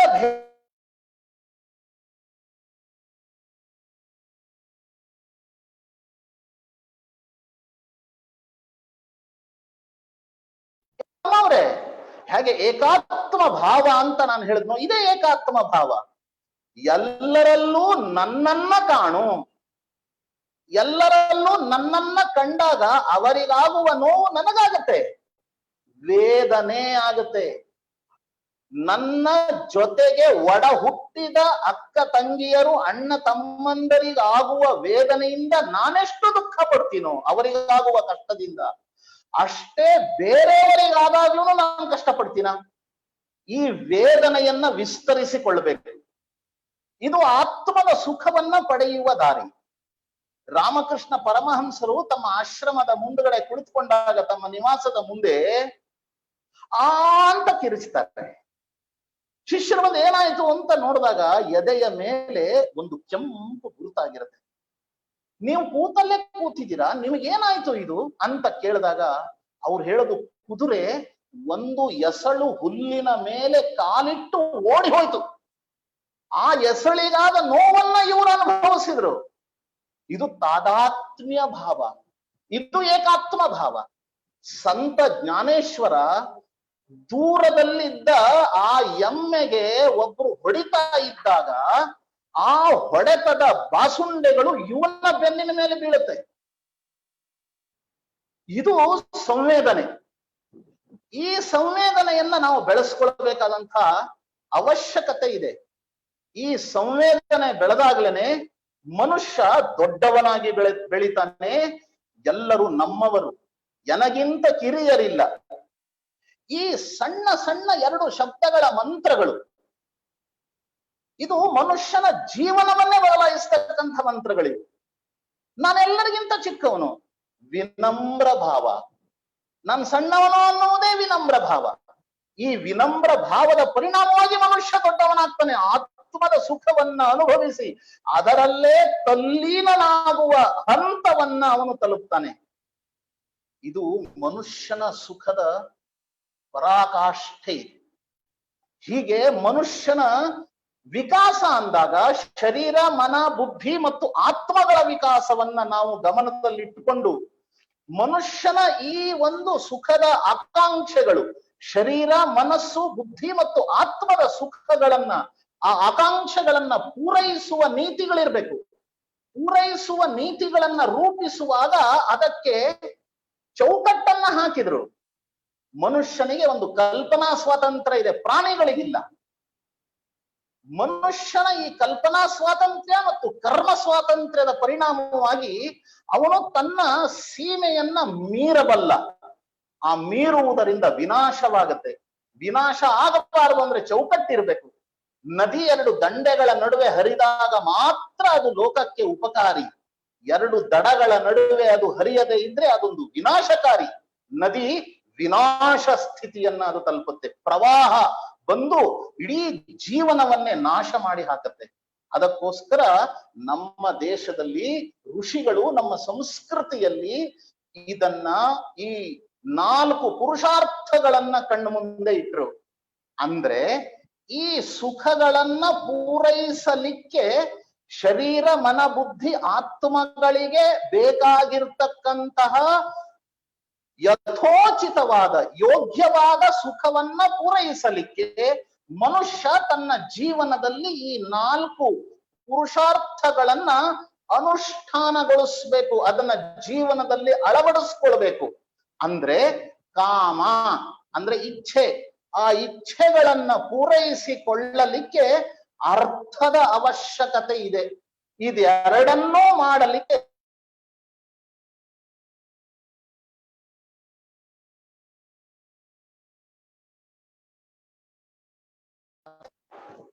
ಈ ಧರ್ಮದ ಬಹಳ ವ್ಯಾಪಕವಾದ ಅರ್ಥವನ್ನ ಒಳಗೊಂಡಿರ್ತಕ್ಕಂಥ ಶಬ್ದ ಇದು. ಇದರ ಪ್ರಕಾರ ಧರ್ಮದ ಚೌಕಟ್ಟಿನಲ್ಲಿ ಅರ್ಥ ಕಾಮಗಳನ್ನ ಪೂರೈಸಿಕೊಂಡಾಗ ಆ ಮನುಷ್ಯನ ಸಾಧನೆ ಈ ರೀತಿಯಲ್ಲಿ ನಡೆದಾಗ ಮೋಕ್ಷದ ಮಾರ್ಗ ಪ್ರಶಸ್ತವಾಗತ್ತೆ. ಮೋಕ್ಷ ಅಂದ್ರೆ ಏನು? ಮೋಕ್ಷ ಅಂದ್ರೆ ಈಗ ಈ ಅವಧಿಯಲ್ಲಿ ನಾನು ತಾತ್ವಿಕ ಚರ್ಚೆಗೆ ಹೋಗಲ್ಲ. ಈಗ ಮನುಷ್ಯನ ಜೀವನಕ್ಕೆ ಈಗಿನ ಸಾಮಯಿಕವಾದಂತಹ ವಿವರಣೆಯನ್ನ ಕೊಡಬಹುದು ಅಂತಂದ್ರೆ ಆರ್ಟ್ ಆಫ್ ಲಿವಿಂಗ್ ಅಂದ್ರೆ ಬದುಕುವ ಕಲೆ. ಆ ಬದುಕುವ ಕಲೆ ಹೇಗೆ? Art of living, LEAVING, art of living. ಇದೇ art of living, LIVNG, art of living. ಬದುಕುವ ಕಲೆ ಅಂದ್ರೆ ಯಾವುದು? Art of living. ಬಿಡುವುದನ್ನ ನೀವು ಕಲಿತಷ್ಟು ನೀವು ಹೆಚ್ಚು ಹೆಚ್ಚು ಸುಖವಾಗಿರ್ತೀರಿ. ಇದು ಬದುಕುವ ಕಲೆ. ಇದು ಆತ್ಮಿಕ ಸುಖ. ಇದನ್ನ ನಾವು ಧರ್ಮ, ಅರ್ಥ ಮತ್ತು ಕಾಮಗಳನ್ನ ಈ ಚೌಕಟ್ಟಿನಲ್ಲಿ ನಾವು ನಿರ್ವಹಿಸಿದಾಗ ಈ ಒಂದು ಸ್ಥಿತಿಯನ್ನ ನಾವು ತಲುಪಲಿಕ್ಕೆ ಸಾಧ್ಯವಾಗತ್ತೆ. ಆತ್ಮನಿರ್ಭರ ಭಾರತ. ಆತ್ಮ ಅಂದ್ರೆ ಶಬ್ದ ನಾನು ಹೇಳಿದೆ ಅರ್ಥ. ಅತತಿ ಇತಿ ಆತ್ಮ, ಸಾತತ್ಯೇನ ಗಚ್ಚತಿ ಇತಿ ಆತ್ಮ ಅಂತ ಹೇಳಿದೆ. ನಿರ್ಭರ ಅಂದ್ರೆ ನಿಶೇಷೇಣ ಭರಃ ಯತ್ರ ತತ್ ನಿರ್ಭರಂ. ಎಲ್ಲಿ ಶೇಷರಹಿತವಾಗಿ ಭರಣ ಪೋಷಣ ನಡೀತದೋ ಅದು ಆತ್ಮನಿರ್ಭರ. ನಿರ್ಭರ ಅಂತ ಅರ್ಥ. ಮತ್ತೆ ಆತ್ಮ ಅನ್ನೋದಕ್ಕೆ ನಿರಂತರ ಅನ್ನುವಂತಹ ಅರ್ಥವನ್ನು ನಾವು ಕಲ್ಪಿಸ್ಬೋದು. ಆತ್ಮಾಚ ತತ್ ನಿರ್ಭರಂ ಚ ಆತ್ಮನಿರ್ಭರಂ ಅಂತನೂ ಅದನ್ನ ನಾವು ಬಿಡಿಸಬಹುದು. ಅಂದ್ರೆ ಶೇಷರಹಿತವಾದ ಭರಣ ಪೋಷಣವನ್ನ ಮಾಡಿಕೊಳ್ಳುವುದು ಅದು ನಿರಂತರವಾಗಿರ್ಬೇಕು. ಇನ್ನೊಬ್ಬರ ಮೇಲೆ ಅವಲಂಬಿಸದೆ ನನ್ನ ಸ್ವಂತ ಶಕ್ತಿಯ ಆಧಾರದ ಮೇಲೆ ನನಗೆ ಬೇಕಾಗಿರುವ ಎಲ್ಲವನ್ನೂ ನಾನೇ ಪೂರೈಸಿಕೊಳ್ತೀನಿ. ಮತ್ತು ಈ ಪೂರೈಸಿಕೊಳ್ಳುವಿಕೆ ತಾತ್ಕಾಲಿಕ ಅಲ್ಲ, ಇದು ನಿರಂತರ. ಇದು ಆತ್ಮನಿರ್ಭರದ ಅರ್ಥ. ನಾವೊಂದು 10 ವರ್ಷಕ್ಕೋಸ್ಕರ ಆತ್ಮನಿರ್ಭರ ಆಗ್ತೀವಿ ಇಲ್ಲ, ಇದು ನಿರಂತರ ಇರಬೇಕು. ಇದೊಂದು ಮಾನಸಿಕತೆ, ಇದೊಂದು ಲೈಫ್ ಸ್ಟೈಲ್, ಇದನ್ನ ನಾವು ಬೆಳೆಸ್ಕೊಳ್ಬೇಕು. ನಿಜಕ್ಕೂ ನಾವು ಆತ್ಮನಿರ್ಭರ ಆಗ್ಬಹುದೇ? ನಮ್ಮ ದೇಶ ತನ್ನ ಕಾಲ ಮೇಲೆ ತಾನು ನಿಲ್ಲಲಿಕ್ಕೆ ಸಾಧ್ಯವೇ ಇವತ್ತಿನ ನಮ್ಮ ಸ್ಥಿತಿಯಲ್ಲಿ ಅನ್ನುವ ಪ್ರಶ್ನೆನೂ ನಮ್ಮಗಳ ಮನಸ್ಸಿನಲ್ಲಿ ಬರುತ್ತೆ. ಆಂಗಸ್ ಮ್ಯಾಡಿಸನ್ ಅಂತ ಒಬ್ಬವ ಇಂಗ್ಲೆಂಡಿನ ಅರ್ಥಶಾಸ್ತ್ರಜ್ಞ. ಇತ್ತೀಚೆಗೆ ಅವರು ಕಾಲವಾದರು. 2010ನೇ ಇಸ್ವಿಯಲ್ಲಿ ಅವರು ಕಾಲವಾದರು. ಅವರು ಜಾಗತಿಕ ಆರ್ಥಿಕ ಇತಿಹಾಸವನ್ನ ಬರೆದಿದ್ದಾರೆ. ಅದರಲ್ಲಿ ಅವರು ಬರೀತಾರೆ, 1ನೇ ಶತಮಾನದಿಂದ ಹಿಡಿದು 15ನೇ ಶತಮಾನದವರೆಗೆ ಭಾರತ ಜಗತ್ತಿನ ಆರ್ಥಿಕ ಜಾಗತಿಕ ಶಕ್ತಿಯಾಗಿ ಮೆರಿತಾ ಇತ್ತು ಅಂತ ಬರೆದಿದ್ದಾರೆ.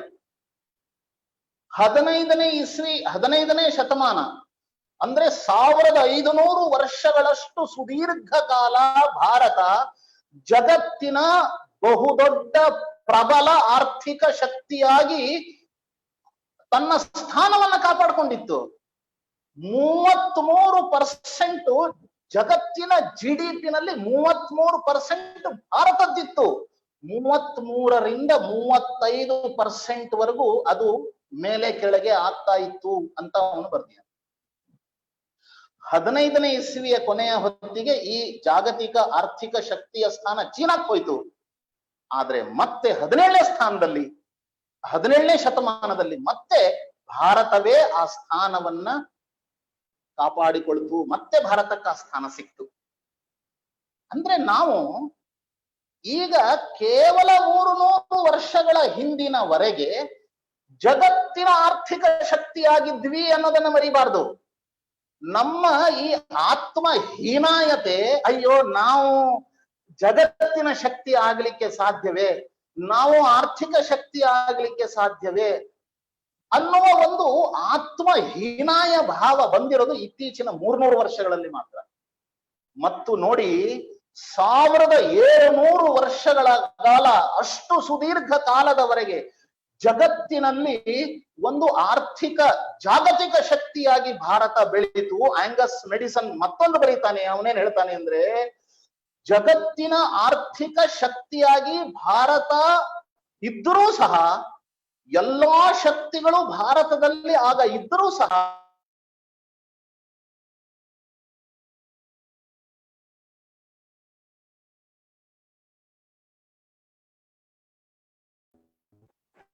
ಅಂದ್ರೆ ತನ್ನಲ್ಲಿ ಅಂಥ ಶಕ್ತಿ ಇದ್ದರೂ ಸಹ ಜಗತ್ತಿನ ಮೇಲೆ ತನ್ನ ಪ್ರಭುತ್ವವನ್ನ ಭಾರತ ಸಾಧಿಸಲಿಲ್ಲ.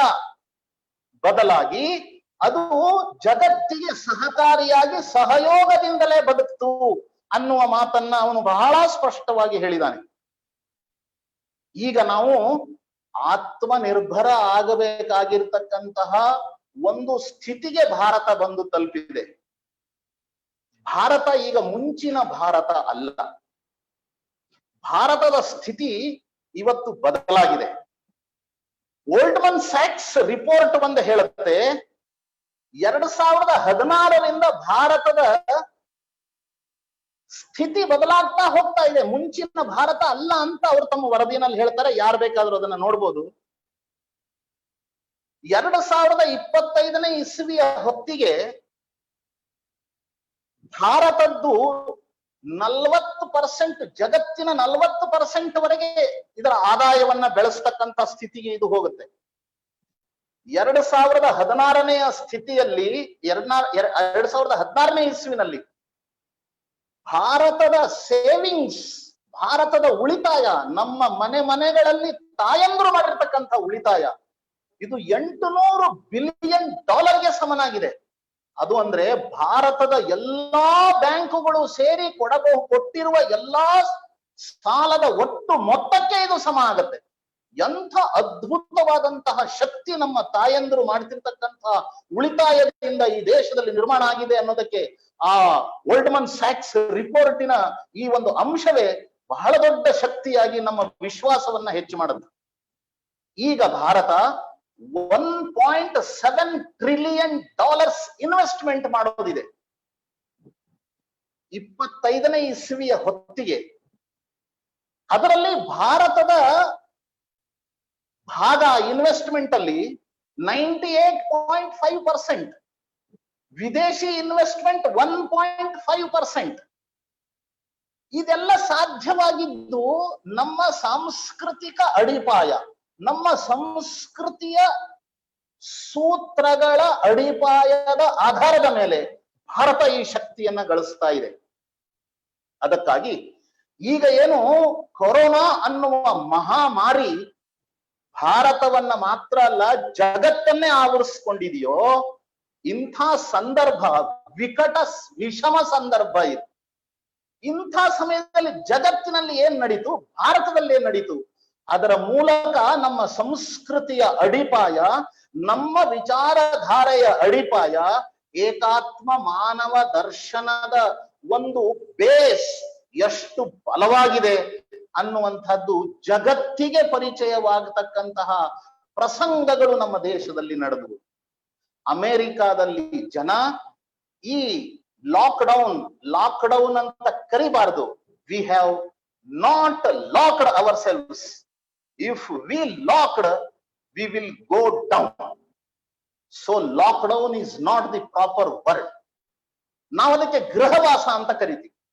ಈ ಗೃಹವಾಸದ ಪರಿಣಾಮ, ಗೃಹವಾಸವನ್ನ ಒಪ್ಪುಕೊಳ್ಳಲಿಕ್ಕೇನೆ ಅಮೆರಿಕದ ಜನ ತಯಾರಾಗ್ಲಿಲ್ವೇ? ಅನೇಕ ದೇಶದ ಜನ ತಯಾರಾಗ್ಲಿಲ್ಲ. ಪಶ್ಚಿಮದ ಜಗತ್ನಲ್ಲಿ ಅವರು ಹೊರಗಡೆ ಬಂದ್ರು, ಗಲಾಟೆ ಮಾಡಿದ್ರು. ಯಾಕೆಂದ್ರೆ ಬಹಳ ಸಿಂಪಲ್, ಬಹಳ ಸರಳ ಕಾರಣ. ಆ ಕಾರಣ ಏನು? ಅವ್ರ ಮನೆಯಲ್ಲಿ ಅಡಿಗೆನೆ ಮಾಡಿದ್ರು, ಹೊರಗೆ ತಿನ್ನೋದು, ಅಡಿಗೆ ಮಾಡಕ್ಕೂ ಬರಲ್ಲ. ನಮ್ಮ ದೇಶದಲ್ಲೂ ಕೆಲವು ಬಡಾವಣೆಗಳು ಅಡಿಗೆ ಮನೆ ಇಲ್ಲದ ಬಡಾವಣೆಗಳು ನಿರ್ಮಾಣ ಆಗಿದ್ದಾವೆ, ಅದು ಅವರ ಪ್ರಭಾವದಿಂದಾಗಿ. ಆದ್ರೆ ಅವ್ರ ದೇಶದಲ್ಲಿ ಅಡಿಗೆ ಮಾಡಿಕೊಳ್ತಕ್ಕಂಥ ವ್ಯವಸ್ಥೆಯೇ ಕುಸಿದು ಬಿದ್ದು ಹೋಗಿದೆ, ಕುಟುಂಬಗಳೇ ಕುಸಿದು ಬಿದ್ದು ಹೋಗಿದಾವೆ.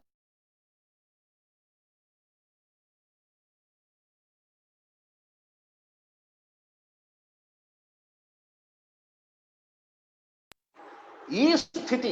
ಆದ್ರೆ ಭಾರತದ 130 ಕೋಟಿ ಜನ ಅದೆಂತಹ ಶಿಸ್ತನ್ನ ಪಾಲಿಸಿದ್ರು. ಚಿಕ್ಕ ಪುಟ್ಟ ಶಿಸ್ತು ಉಲ್ಲಂಘನೆಯ ಕೆಲವು ಘಟನೆಗಳನ್ನ ಬಿಟ್ರೆ ಒಟ್ಟಾರೆಯಾಗಿ ಭಾರತದಲ್ಲಿ ಗೃಹವಾಸದ ಸಂದರ್ಭದಲ್ಲಿ ವಹಿಸಿರ್ತಕ್ಕಂತಹ ಶಿಸ್ತು ಇಡೀ ಜಗತ್ತೇ ಬೆರಗಾಗುವಂತೆ ಮಾಡಿದೆ.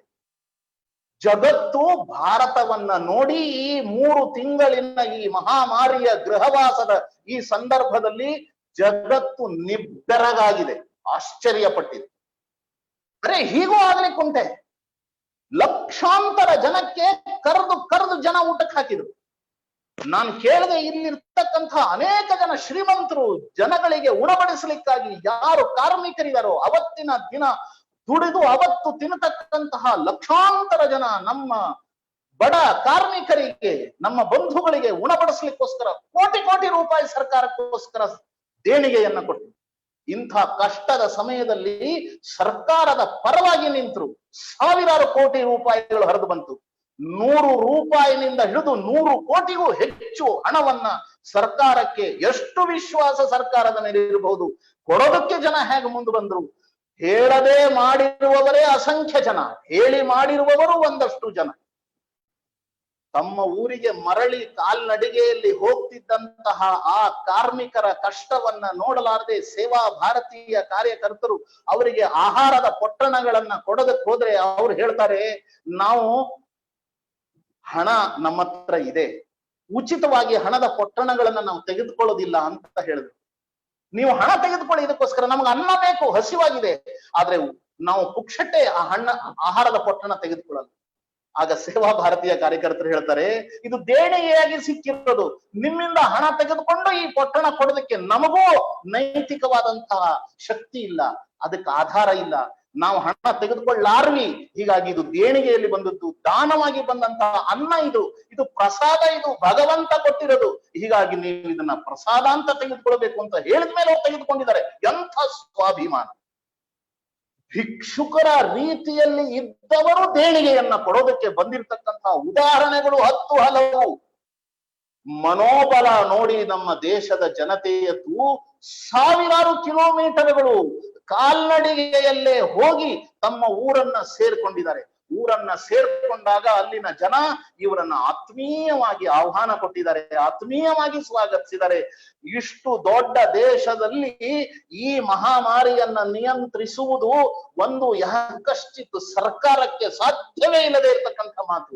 ಇಲ್ಲಿರ್ತಕ್ಕಂಥ ಸೌಲಭ್ಯಗಳು, ಇಲ್ಲಿರ್ತಕ್ಕಂಥ ಡಾಕ್ಟರ್ಗಳ ಸಂಖ್ಯೆ, ಇಲ್ಲಿರ್ತಕ್ಕಂಥ ನರ್ಸ್ಗಳ ಸಂಖ್ಯೆ, ಆಸ್ಪತ್ರೆಗಳ ಸಂಖ್ಯೆ, ಇದಕ್ಕೆ ಹೋಲಿಸಿದ್ರೆ, ನಮ್ಮ ಜನಸಂಖ್ಯೆ ಹೋಲಿಸಿದ್ರೆ ಮಹಾಮಾರಿಯನ್ನ ನಿಯಂತ್ರಿಸುವುದು ಸಾಧ್ಯವೇ ಇಲ್ಲ. ನಿಯಂತ್ರಣ ಆಗಿದ್ದ ಹೇಗೆ? ಸಕ್ರಿಯ ಸರ್ಕಾರ, ಸಂವೇದನಶೀಲ ಸರ್ಕಾರ, ಸಕ್ರಿಯ ಸಮಾಜ, ಇವೆರಡರ ಸುಂದರ ಸಮನ್ವಯದ ಕಾರಣದಿಂದ ಈ ಮಹಾಮಾರಿಯನ್ನ ನಿಯಂತ್ರಿಸಲಿಕ್ಕೆ ಸಾಧ್ಯವಾಯಿತು. ಈ ಮಹಾಮಾರಿಯ ಈ ಸಂದರ್ಭ ನಮಗೆ ಅನೇಕ ಪಾಠಗಳನ್ನ ಕಲಿಸ್ಕೊಟ್ಟಿದೆ. ಪರಸ್ಪರರನ್ನ ಪ್ರೀತಿಸುವುದನ್ನ ಇದು ಕಲಿಸ್ಕೊಟ್ಟಿದೆ. ಆತ್ಮನಿರ್ಭರ ಭಾರತ ಮಾಡಬೇಕಾದ್ರೆ ಈ ಪರಸ್ಪರ ಆತ್ಮೀಯತೆ, ಏಕಾತ್ಮತೆ. ನೀನು ಯಾವ ಜಾತಿ, ನೀನು ಶ್ರೀಮಂತನೋ ನೀನು ಬಡವನೋ, ನೀನು ಉದ್ಯೋಗ ಯಾವುದು ಇಲ್ಲ, ಈ ಯಾವ ಭೇದಗಳು ಇಲ್ಲದೆ ಎಲ್ಲರೂ ನಮ್ಮವರು ಅನ್ನತಕ್ಕಂಥ ಒಂದು ಆತ್ಮೀಯತೆಯಿಂದ ಬದುಕನ್ನ ನಡೆಸಬೇಕು ಅನ್ನತಕ್ಕಂಥ ಸಂದೇಶ ಈ ಒಂದು ಮಹಾಮಾರಿ ನಮಗೆ ತಂದುಕೊಟ್ಟಿದೆ. ಮಹಾಮಾರಿ ಕೊರೋನಾದ ಸಂದೇಶ ಒಂದೇ ಒಂದು, ಸಂಕ್ಷಿಪ್ತವಾಗಿ ನಾನು ಒಂದೇ ಶಬ್ದದಲ್ಲಿ, ಎರಡೇ ಸಣ್ಣ ಶಬ್ದದಲ್ಲಿ ಹೇಳಬೇಕಂದ್ರೆ, ಮೂಲಕ್ಕೆ ಮರಳಿ. ಬ್ಯಾಕ್ ಟು ದಿ ರೂಟ್ಸ್, ಜಡೋನ್ ಸೆ ಜುಡೋ. ಇದೇ ಕರೋನಾದ ಸಂದೇಶ.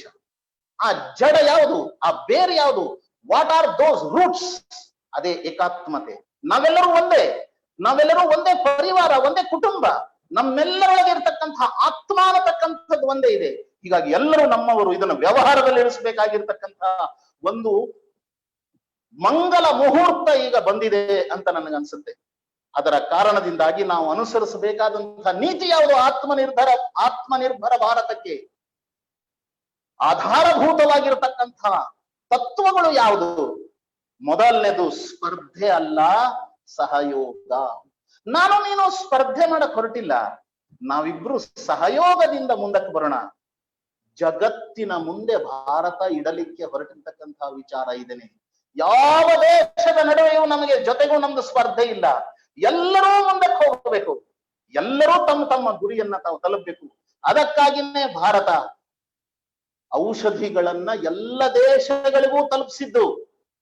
ಬೇರೆ ಬೇರೆ ದೇಶಗಳಲ್ಲಿ ಇರ್ತಕ್ಕಂತಹ ಭಾರತೀಯರು, ಅವರು ಯಾವುದೇ ಜಾತಿ, ಮತ, ಪಂಥ, ಪಕ್ಷ, ಸಂಪ್ರದಾಯ, ಪಂಥಕ್ಕೆ ಸೇರಿದ್ರು ಅವರೆಲ್ಲರನ್ನು ಆತ್ಮೀಯತೆಯಿಂದ, ಎಂತಹ ಸಂಕಟ ಇದ್ದರೂ ಸಹ ಅವರನ್ನ ವಾಪಸ್ ಕರೆಸ್ಕೊಳ್ಳೋದಕ್ಕೆ ವ್ಯವಸ್ಥೆಯನ್ನ ಮಾಡಿದ್ದು ಇದೇ ತತ್ವಜ್ಞಾನದ ಆಧಾರದ ಮೇಲೆ.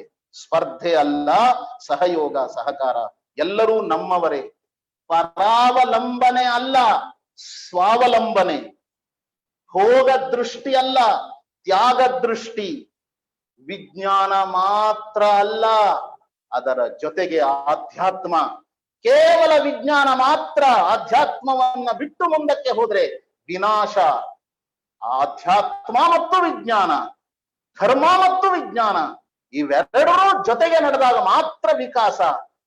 ವಿಜ್ಞಾನ ಒಂದೇ ಮುಂದಕ್ಕೆ ಹೋದ್ರೆ, ಧರ್ಮವನ್ನ ಬಿಟ್ಟು ವಿಜ್ಞಾನ, ಆಧ್ಯಾತ್ಮವನ್ನ ಬಿಟ್ಟ ವಿಜ್ಞಾನ, ಇದು ವಿನಾಶಕ್ಕೆ ಕಾರಣವಾಗುತ್ತೆ. ಕಟ್ಟ ಕಡೆಗೆ ಆಧಾರಭೂತವಾಗಿರತಕ್ಕಂತಹ ಆತ್ಮನಿರ್ಭರ ಭಾರತಕ್ಕೆ ಆಧಾರಭೂತವಾಗಿರ್ತಕ್ಕಂತಹ ತತ್ವಜ್ಞಾನ ಯಾವುದು? ಅದೇ ನಾನಲ್ಲ ನೀನೇ, ಮೈ ನಹಿ ತು, ತೈ ನೀಡ್ ಈಸ್ ಗ್ರೇಟರ್. ಸೈನ್ಯದಲ್ಲಿ ಸಾವು ಗುಂಡು ತಗುಲಿ ದೇಹ ಜರ್ಜರಿತವಾಗಿ ಸಾವು ಬದುಕಿನ ನಡುವೆ ಹೋರಾಡ್ತಾ ಇದ್ದಂತಹ ಒಬ್ಬ ಸೈನಿಕ, ಇಬ್ಬರು ಎದರ ಬದರ ಬಿದ್ದಿದ್ದಾರೆ. ಯಾರು ಯಾವಾಗ ಸಾಯ್ತಾರೋ ಗೊತ್ತಿಲ್ಲ. ಇಬ್ಬರು ಕೊನೆಯ ಕ್ಷಣದಲ್ಲಿ ಒಂದು ತೊಟ್ಟು ನೀರನ್ನಾದ್ರೂ ಕುಡಿಯೋಣ ಅಂತ ಅಂದುಕೊಂಡಿದ್ದಾರೆ. ಕೈಗೆ ನಿಲುಕದಷ್ಟು ದೂರದಲ್ಲಿ ಒಂದು ಬಾಟ್ಲಿ ಇದೆ, ನೀರು ತುಂಬಿರ್ತಕ್ಕಂಥ ಬಾಟ್ಲಿ. ಅದನ್ನ ಹಿಡಿಯಲಿಕ್ಕೆ ಹರಸಾಹಸವನ್ನ ಮಾಡಿ ಒಬ್ಬ ಆ ಬಾಟ್ಲಿಯನ್ನ ಹತ್ತಿರಕ್ಕೆ ಎಳ್ಕೊಳ್ತಾನೆ. ಅವನು ಕುಡಿಯಲ್ಲ, ಅಲ್ಲಿ ಎದುರುಗಡೆ ಬಿದ್ದಿರುವ ಸೈನಿಕನಿಗೆ ಕೊಡ್ತಾನೆ. ನೀನು ಕುಡಿ ಅಂತ ಹೇಳ್ತಾನೆ. ಆಗ ಆ ಸೈನಿಕ ಹೇಳ್ತಾನೆ, ನೀನು ಮೊದಲು ಕುಡಿಯಪ್ಪ, ತಾಯಿ ಲೇಡೀಸ್ ಗ್ರೇಟರ್. ನನ್ನ ಅವಶ್ಯಕತೆಗಳಿಗಿಂತ ಮುಂಚೆ ನಿನ್ನ ಅವಶ್ಯಕತೆ ದೊಡ್ಡದು, ಅದಕ್ಕಾಗಿ ನಿನ್ನ ಅವಶ್ಯಕತೆಯನ್ನ ಮೊದಲು ನಾನು ಪೂರೈಸ್ತೀನಿ. ಇದು ಆತ್ಮನಿರ್ಭರ ಭಾರತಕ್ಕೆ ಆಧಾರಭೂತವಾಗಿರ್ತಕ್ಕಂತಹ ತತ್ವಜ್ಞಾನ. ಇದನ್ನ ನಾವೀಗ ಪಾಲಿಸಬೇಕಾದಂತಹ ಅವಶ್ಯಕತೆ ಇದೆ. ಇದನ್ನ ಪಾಲಿಸಬೇಕಾದ್ರೆ ಕೇವಲ ನಾನು ಕೆಲವು ಸೂತ್ರಗಳನ್ನ ನಾನು ಹೇಳ್ತೀನಿ. ನಮ್ಮ ದೇಶ ಮಹಾಮಾರಿಯ ಸಂದರ್ಭದಲ್ಲಿ ಲೋಕಲ್ ವಸ್ತುಗಳನ್ನೇ ಉಪಯೋಗಿಸಿ ನಾವು ಆನಂದದಿಂದ ನಮ್ಮ ಜೀವನವನ್ನ ಕಳೆದ 3 ತಿಂಗಳು ನಡೆಸಿದೀವಿ. ಮತ್ತೆ ಲೋಕಲ್ ವಸ್ತುಗಳನ್ನೇ ಉಪಯೋಗಿಸುವ ಸಂಕಲ್ಪವನ್ನ ಮಾಡಬೇಕು. ಇದು ಆತ್ಮನಿರ್ಭರಕ್ಕೆ ಆಧಾರಭೂತವಾಗಿರ್ತಕ್ಕಂಥ ಸಂಗತಿ. ಬ್ರಾಂಡೆಡ್ ಕಂಪನಿಗಳಿಗೆ ಹೋಗದೆ ಲೋಕಲ್ ವಸ್ತುಗಳನ್ನ ಉಪಯೋಗಿಸಕ್ ಶುರು ಮಾಡಿದ್ರೆ ನಮ್ಮ ಸುತ್ತಮುತ್ತಲಿರ್ತಕ್ಕಂಥ ಜನ ಬದುಕ್ತಾರೆ. ನಮ್ಮ ದೇಶದಲ್ಲಿ ಕರೆನ್ಸಿ ವ್ಯವಹಾರವೇ ಇರಲಿಲ್ಲ, ಹಣಕಾಸಿನ ವ್ಯವಹಾರವೇ ಇರಲಿಲ್ಲ. ಜೋಳವನ್ನ ಕೊಡುವುದು, ಗೋಧಿಯನ್ನ ತೆಗೆದುಕೊಳ್ಳುವುದು, ಹೇರ್ ಕಟಿಂಗ್ ಮಾಡುವುದು, ಅವರ ಮನೆಯಿಂದ ಜೋಳವನ್ನ ತೆಗೆದುಕೊಳ್ಳುವುದು. ಹೇರ್ ಕಟಿಂಗ್ ಈ 3 ತಿಂಗಳಲ್ಲಿ ಯಾರು ಮಾಡಿದ್ರು? ಆ ಹೇರ್ ಕಟಿಂಗ್ ಮಾಡುವ ಆ ಕ್ಷೌರಿಕರನ್ನು ಮನೆಯಲ್ಲಿ ಬಿಡಿಸ್ಕೊಳ್ಳೋದಕ್ಕೆ ಮನಸ್ಸಿನಲ್ಲಿ ಹಿಂದೇಟು. ಹೀಗಾಗಿ ಮನೆಗಳಲ್ಲಿ ಅಣ್ಣ ತಮ್ಮನ ಕ್ಷೌರ ಮಾಡಿದಾನೆ, ತಮ್ಮ ಅಣ್ಣನ ಕ್ಷೌರ ಮಾಡಿದಾನೆ, ತಂದೆ ಮಗನ ಕ್ಷೌರ ಮಾಡಿದಾನೆ, ಹೆಂಡತಿ ಗಂಡನ ಕ್ಷೌರ ಮಾಡಿದಾಳೆ. ಹೇರ್ ಕಟಿಂಗ್ ಅವರವರೇ ಮನೆಯಲ್ಲಿ ಮಾಡಿಸ್ಕೊಂಡಿದ್ದಾರೆ. ಅಂದ್ರೆ ನಮ್ಮ ಕಾಲ ಮೇಲೆ ನಾವು ನಿಲ್ಲಬೇಕು ಅನ್ನತಕ್ಕಂತಹ ಒಂದು ಅವ್ಯಕ್ತವಾದಂತಹ ಪಾಠವನ್ನ ಪ್ರಾಯೋಗಿಕವಾಗಿ ಈ ಕೊರೋನಾ ನಮಗೆ ಕಲಿಸ್ಕೊಟ್ಟಿದೆ. ಅದಕ್ಕಾಗಿ ನಮ್ಮ ಜನಗಳಿಂದಲೇ, ನಮ್ಮ ಕಚ್ಚಾ ವಸ್ತುಗಳಿಂದಲೇ ಉತ್ಪಾದನೆ, ಅದನ್ನೇ ಬಳಸ್ತೀವಿ ಅನ್ನತಕ್ಕಂಥದ್ದು ಆಗಬೇಕು. ವಿಕೇಂದ್ರೀಕರಣ ಇದು ಕೂಡ ಬಹಳ ದೊಡ್ಡದಾಗಿರ್ತಕ್ಕಂತಹ ತತ್ವಜ್ಞಾನ. ಇದು ಆತ್ಮನಿರ್ಭರ ಭಾರತದ ಕಡೆಗೆ ನಾವು ಧಾವಿಸಬೇಕು ಅಂತಾದ್ರೆ ವಿದೇಶದ ನೀತಿ ಇದೆ, ಕಮಾನೆ ವಾಲಾ ಖಾಯೇಗಾ, ದುಡಿದವನು ತಿಂತಾನೆ. ಇದು ಅವರ ಸೂತ್ರ, ನಮ್ದು ಹಂಗಲ್ಲ. ದುಡಿದವನು ತಿನ್ನಿಸ್ತಾನೆ. ಕಮಾನೆ ವಾಲಾ ಖಿಲಾಯೇಗಾ, ಇದು ನಮ್ಮ ದೇಶದ ಸೂತ್ರ. ಇದರ ಆಧಾರದ ಮೇಲೆ ನಮ್ಮ ದೇಶವನ್ನ ಬರುವ ದಿನಗಳಲ್ಲಿ ಆತ್ಮನಿರ್ಭರ ಮಾಡಬೇಕಾಗಿದೆ. ಕೊನೆಯದಾಗಿ ಆತ್ಮನಿರ್ಭರಕ್ಕೆ ಕೆಲವು 4-6 ಸಲಹೆಗಳನ್ನ ನಾನು ಮುಂದೆ ಇಡೋನಿದ್ದೀನಿ. ವಿಕಾಸ ಅನ್ನತಕ್ಕಂಥದ್ದು, ಡೆವಲಪ್ಮೆಂಟ್, ಇದು ಜನಾಂದೋಲನವಾಗಬೇಕು. ಈ ದೇಶವನ್ನ ವಿಕಾಸಗೊಳಿಸ್ತಕ್ಕಂತಹ ಒಂದು ಮಹತ್ವದ ಕಾರ್ಯ ಇದು ಸರ್ಕಾರದ್ದು ಮಾತ್ರ ಅನ್ನತಕ್ಕಂತಹ ಒಂದು ಬೇಜವಾಬ್ದಾರಿ ಅನ್ನೋ ಶಬ್ದ ನಾನು ಬಳಸಲ್ಲ. ನಮ್ಮ ಜವಾಬ್ದಾರಿಯನ್ನ ಸರ್ಕಾರದ ಮೇಲೆ ಹೊರಿಸ್ತಕ್ಕಂಥ ಒಂದು ನಿರ್ಲಿಪ್ತ ಭಾವವೂ ಇರಬಾರದು. ಒಬ್ಬ ಸಾಮಾನ್ಯ ಮನುಷ್ಯನು ದೇಶದ ವಿಕಾಸದಲ್ಲಿ, ಈ ದೇಶದ ಪ್ರತಿಯೊಬ್ಬ ನಾಗರಿಕನು ದೇಶದ ವಿಕಾಸದಲ್ಲಿ ನಂದು ಕೊಡುಗೆ ಇದೆ ಅನ್ನೋದನ್ನ ಯೋಚನೆ ಮಾಡಿ ಇದನ್ನ ಒಂದು ಜನಾಂದೋಲನವನ್ನಾಗಿ ಮಾಡಿಸ್ಬೇಕು. ಸರ್ಕಾರವೂ ಇದಕ್ಕೆ ತಕ್ಕಂತೆ ಕ್ರಮವನ್ನ ತೆಗೆದುಕೊಳ್ಳಬೇಕು, ನೀತಿಗಳನ್ನ ರೂಪಿಸಬೇಕು. ಇದಕ್ಕೆ ಪೂರಕವಾಗಿ ಅವರು ಸ್ಪಂದಿಸುತ್ತಾರೆ ಅಂತ ನಾನು ಭಾವಿಸಿದ್ದೀನಿ. ನೀತಿ ಆಯೋಗದ ಅಭಿಪ್ರಾಯದ ಪ್ರಕಾರ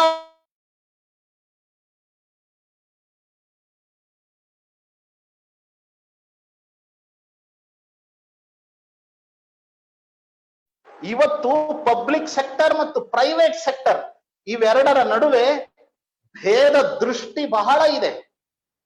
ಪ್ರೈವೇಟ್ ಸೆಕ್ಟರ್ ನಲ್ಲಿ ಇರ್ತಕ್ಕಂತಹ ಉದ್ಯಮಿಗಳಿಗೆ ನಾವು ಯಶಸ್ವಿಗಳಾಗಬಹುದು ಅನ್ನತಕ್ಕಂತಹ ವಿಶ್ವಾಸ ಬರುವ ರೀತಿಯಲ್ಲಿ ಅವರು ರಾಷ್ಟ್ರ ನಿರ್ಮಾಣದಲ್ಲಿ ಬಹಳ ದೊಡ್ಡ ಯೋಗದಾನವನ್ನ ಕೊಡ್ತಿದ್ದಾರೆ. ಅದನ್ನ ಗುರುತಿಸಬೇಕು. ಪಬ್ಲಿಕ್ ಸೆಕ್ಟರ್ ಮತ್ತು ಪ್ರೈವೇಟ್ ಸೆಕ್ಟರ್ ಇವೆರಡರ ನಡುವಿನ ಭೇದವನ್ನ ಕಡಿಮೆ ಮಾಡಬೇಕು. ಮತ್ತು ಪ್ರೈವೇಟ್ ಸೆಕ್ಟರ್ ನ ನಿಯಮಗಳು ಎಷ್ಟು ಸಡಿಲಗೊಳ್ಳಬೇಕು ಅಂದ್ರೆ ಕಾಸ್ಟ್ ಆಫ್ ಪ್ರೊಡಕ್ಷನ್, ಉತ್ಪಾದನಾ ವೆಚ್ಚ, ಇದನ್ನ ಕಡಿಮೆಗೊಳಿಸಲಿಕ್ಕೆ ಬೇಕಾಗಿರತಕ್ಕಂತ ಎಲ್ಲ ನೀತಿಗಳು ಜಾರಿಗೆ ತರೋದಕ್ಕೆ ಸರ್ಕಾರ ಪ್ರಯತ್ನ ಮಾಡಬೇಕು. ಇಂಡಸ್ಟ್ರಿ, ಅಕಾಡೆಮಿಯಾ ಮತ್ತು ಗವರ್ನಮೆಂಟ್ 3 ಜನ ಕೂತ್ಕೊಂಡು ಚರ್ಚೆ ಮಾಡಿ ಈ ನೀತಿಗಳನ್ನ ರೂಪಿಸ್ತಕ್ಕಂಥ ಅವಶ್ಯಕತೆ ಬಹಳ ಇದೆ. ಹೀಗಾಗಬೇಕಾದ್ರೆ ರಿಸರ್ಚ್ಗೆ ಹೆಚ್ಚು ಹಣವನ್ನ ಖರ್ಚು ಮಾಡಬೇಕು. ರಿಸರ್ಚ್ಗೋಸ್ಕರ, ಸಂಶೋಧನೆಗಳಿಗೋಸ್ಕರ ಹಣವನ್ನ ಹೆಚ್ಚು ಖರ್ಚು ಮಾಡಿದಾಗ ನಾವು ವಿಕಾಸವನ್ನ ಸಾಧಿಸಲಿಕ್ಕೆ ಸಾಧ್ಯವಾಗುತ್ತೆ. ಭಾರತದಲ್ಲಿ ಈ ವರ್ಷ ಪೇಟೆಂಟ್ಗೆ ಅರ್ಜಿಯನ್ನ ಸಲ್ಲಿಸಿರುವ ಅರ್ಜಿಗಳ ಸಂಖ್ಯೆ 70,000. ಅದೇ ಚೀನಾದಲ್ಲಿ ಪೇಟೆಂಟ್ಗಾಗಿ ಸಲ್ಲಿಕೆಯಾದ ಅರ್ಜಿಗಳ ಸಂಖ್ಯೆ 16 ಲಕ್ಷ. ಈ ಹಿನ್ನೆಲೆಯಲ್ಲಿ ನಾವು ರಿಸರ್ಚ್ಗೆ ಎಷ್ಟು ಮಹತ್ವವನ್ನು ಕೊಡಬೇಕು ಅನ್ನೋದು ಈ ಅಂಕಿ ಸಂಖ್ಯೆಗಳು ನಮಗೆ ತೋರಿಸ್ಕೊಡ್ತವೆ. ಇನ್ನೊಂದು, ಉದ್ಯೋಗ ಸೃಷ್ಟಿ ಬಹಳ ದೊಡ್ಡ ಪ್ರಮಾಣದಲ್ಲಿ ಆಗ್ಬೇಕು. ನಾನು ವಿಶ್ವವಿದ್ಯಾನಿಲಯದ ಈ ವೇದಿಕೆಯ ಮುಖಾಂತರ ಮತ್ತು ಭಾರತೀಯ ಶಿಕ್ಷಣ ಮಂಡಲದ ವತಿಯಿಂದನು ಯುವಕರಿಗೆ ಆಹ್ವಾನವನ್ನ ಕೊಡೋದಕ್ಕೆ ಇಷ್ಟಪಡ್ತೀನಿ. ಸುಶಿಕ್ಷಿತ ಯುವಕರು ಅವರು ಹೊರಗೆ ಬರಬೇಕು. ತಮ್ಮ ಅನುಭವವನ್ನ, ತಮ್ಮ ಜ್ಞಾನವನ್ನ, ತಮ್ಮ ಬುದ್ಧಿಯನ್ನ ಗ್ರಾಮೀಣ ವಿಕಾಸಕ್ಕೋಸ್ಕರ ಅವರು ತೊಡಗಿಸ್ಬೇಕು. 2 ವರ್ಷ ಈ ಗ್ರಾಮ ವಿಕಾಸಕ್ಕೋಸ್ಕರ ತಮ್ಮ ಜೀವಿತದ ಬಹು ಅಮೂಲ್ಯ ಸಮಯವನ್ನ ಅವರು ಕೊಡಬೇಕು ಅಂತ ನನಗನ್ಸುತ್ತೆ. ಅಲ್ಲಿ ಹಳ್ಳಿನಲ್ಲಿ ಈಗ ಲಕ್ಷಾಂತರ ಜನ ಏನು ವಾಪಸ್ಸಾಗಿದ್ದಾರೆ ಹಳ್ಳಿಗಳಿಗೆ, ಅಲ್ಲಿ ಅವರ ಬದುಕನ್ನ ಹಸನುಗೊಳಿಸ್ತಕ್ಕಂತಹ ಉದ್ಯೋಗ ಸೃಷ್ಟಿಯಾಗಬೇಕು. ಇವತ್ತು 50% ಕಾರ್ಮಿಕರು ಕೃಷಿ ಕ್ಷೇತ್ರದಲ್ಲಿ ಕೆಲಸ ಮಾಡ್ತಾ ಇದ್ದಾರೆ. 18% GDP ಕೃಷಿ ಕ್ಷೇತ್ರದಿಂದ ಭಾರತಕ್ಕೆ ಕೊಡುಗೆಯಾಗಿ ಸಿಗ್ತಾ ಇದೆ, ಭಾರತದ GDPಗೆ. ಅದಕ್ಕಾಗಿ ಸರ್ಕಾರವು ಕೃಷಿಯನ್ನ ಆಧುನೀಕರಣಗೊಳಿಸೋದಕ್ಕೋಸ್ಕರ ಏನೆಲ್ಲ ಪ್ರಯತ್ನಗಳನ್ನ ಮಾಡಬೇಕು ಅದನ್ನ ಯುದ್ಧದ ರೂಪದಲ್ಲಿ, ಯುದ್ಧದ ರೀತಿಯಲ್ಲಿ ಪ್ರಯತ್ನವನ್ನ ಮಾಡಬೇಕಾದಂತಹ ಅವಶ್ಯಕತೆ ತುಂಬಾ ಇದೆ. ಹೀಗಾಗಿ ರೈತ ಒಬ್ಬ ನಿರ್ಯಾತವನ್ನ ರಫ್ತು ಮಾಡುವ ಹಂತಕ್ಕೆ ತಲುಪಿದಾಗ ಅವನ ಆದಾಯ ಹೆಚ್ಚಾಗುತ್ತೆ.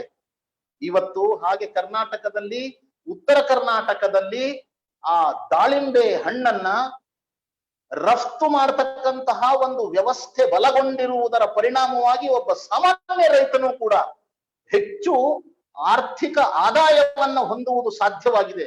ಹೀಗೆ ಕೇವಲ ಒಂದು ಹಣ್ಣು ಅಲ್ಲ, ಮಾತ್ರ ಅಲ್ಲ, ಎಲ್ಲ ಪ್ರಕಾರದ ರೈತರಿಗೂ, ಎಲ್ಲ ರೀತಿಯ ಬೆಳೆಗಳನ್ನ ಬೆಳೆಯುವಂತ ರೈತರಿಗೂ ಸಹ ಈ ಸೌಲಭ್ಯವನ್ನ ವಿಸ್ತರಿಸಬೇಕಾದಂತಹ ಅವಶ್ಯಕತೆ ಇದೆ. ಆತ್ಮನಿರ್ಭರ ಭಾರತವಾಗಬೇಕಾದ್ರೆ ಹಳ್ಳಿ ಮತ್ತು ನಗರ, ಗ್ರಾಮ ಮತ್ತು ನಗರ ಇವೆರಡರ ನಡುವಿನ ಭೇದವನ್ನ ಬರಲಿರುವ ವರ್ಷಗಳಲ್ಲಿ ನಮ್ಮ ಸ್ವಪ್ರಯತ್ನದಿಂದ ನಾವು ಅದನ್ನ ನಿವಾರಣೆ ಮಾಡತಕ್ಕಂತಹ ಇನ್ಫ್ರಾಸ್ಟ್ರಕ್ಚರ್ ಮತ್ತು ಕ್ವಾಲಿಟಿ ಎಜುಕೇಶನ್ ಇತ್ಯಾದಿ ಎಲ್ಲವೂ ಅಲ್ಲಿ ಹಳ್ಳಿನಲ್ಲಿ ನಗರಕ್ಕೆ ಸಮ ಪ್ರಮಾಣವಾದದ್ದು ಸಿಗುವಂತಹ ಒಂದು ಪ್ರಯತ್ನವನ್ನ ನಾವೆಲ್ಲರೂ ಮಾಡಬೇಕಾಗಿದೆ. ಈಗ ಆನ್ಲೈನ್ ಎಜುಕೇಶನ್ನಿನ ಪ್ರಯತ್ನ ನಡೀತಾ ಇದೆ. ಆನ್ಲೈನ್ ಎಜುಕೇಶನ್ ಬಗ್ಗೆ ಬಹಳ ವೆಬಿನಾರ್ಸ್ ದೇಶದಾದ್ಯಂತ ನಡೀತಾ ಇದೆ.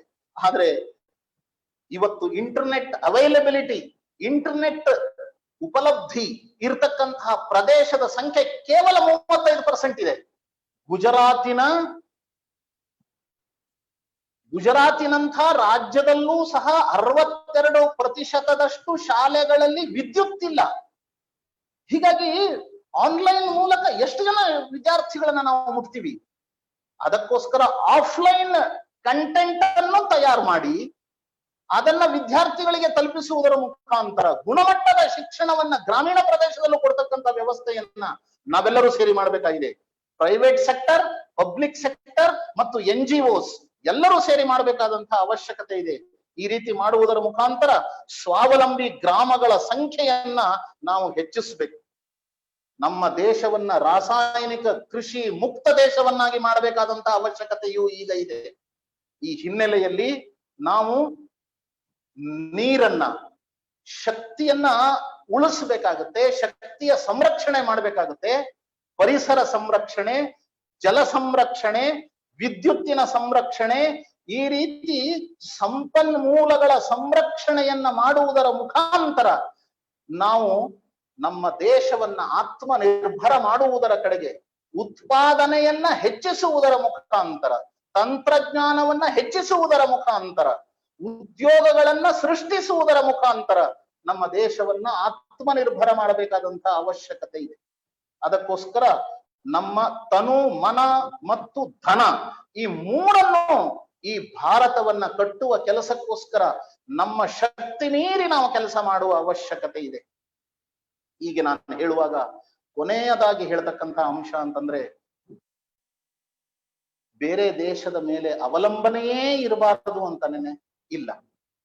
ನಮ್ಮ ಮನೆಯಲ್ಲಿ ಉಸಿರಾಟಕ್ಕೆ ಯೋಗ್ಯವಾದಂತಹ ಒಂದು ಉತ್ತಮವಾದ ವಾತಾವರಣ ಇರಬೇಕು ಅಂತಾದ್ರೆ ಹೊರಗಡೆಯ ಗಾಳಿಯೂ ಬೇಕು.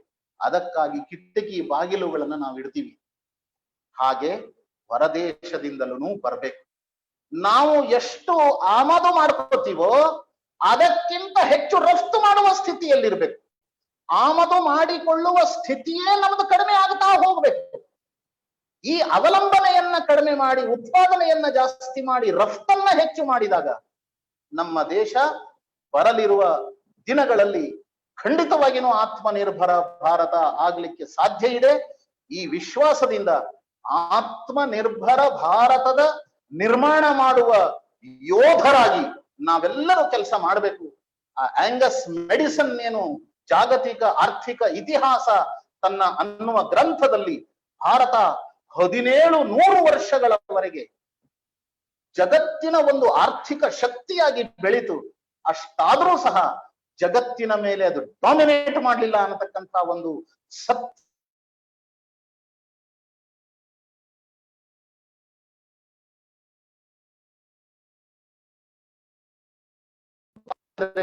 ಇನ್ನೊಬ್ಬರ ಮೇಲೆ ಆಕ್ರಮಣ ಮಾಡೋದಾಗ್ಲಿ, ಇನ್ನೊಬ್ಬರ ಶೋಷಣೆಯನ್ನ ಮಾಡೋದಾಗ್ಲಿ, ಇನ್ನೊಬ್ಬರನ್ನ ಡಾಮಿನೇಟ್ ಮಾಡುವುದಾಗ್ಲಿ ಮಾಡಲ್ಲ.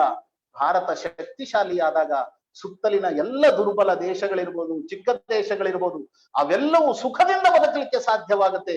ಹೀಗೆ ಜಾಗತಿಕ ಸುಖಕ್ಕೆ, ಜಾಗತಿಕ ಶಾಂತಿಗೆ, ಜಾಗತಿಕ ನೆಮ್ಮದಿಗೆ, ಜಾಗತಿಕ ವಿಕಾಸಕ್ಕೆ ಈ ಆತ್ಮನಿರ್ಭರ ಅನ್ನತಕ್ಕಂಥ ಒಂದು ಚಿಂತನೆ, ಏಕಾತ್ಮ ಮಾನವ ದರ್ಶನದ ಅಡಿಪಾಯದ ಮೇಲೆ ಆತ್ಮನಿರ್ಭರ ಭಾರತವನ್ನ ಕಟ್ಟತಕ್ಕಂಥ ಒಂದು ಶ್ರೇಷ್ಠ ಕಾರ್ಯದಲ್ಲಿ ನಮ್ಮನ್ನ ನಾವು ತೊಡಗಿಸ್ಕೊಳ್ಳೋಣ ಅನ್ನತಕ್ಕಂಥ ಪ್ರಾರ್ಥನೆಯೊಂದಿಗೆ ನನ್ನ ಮಾತುಗಳಿಗೆ ನಾನು ವಿರಾಮ ಹೇಳ್ತೀನಿ. ಎಲ್ಲರಿಗೂ ನಮಸ್ಕಾರ.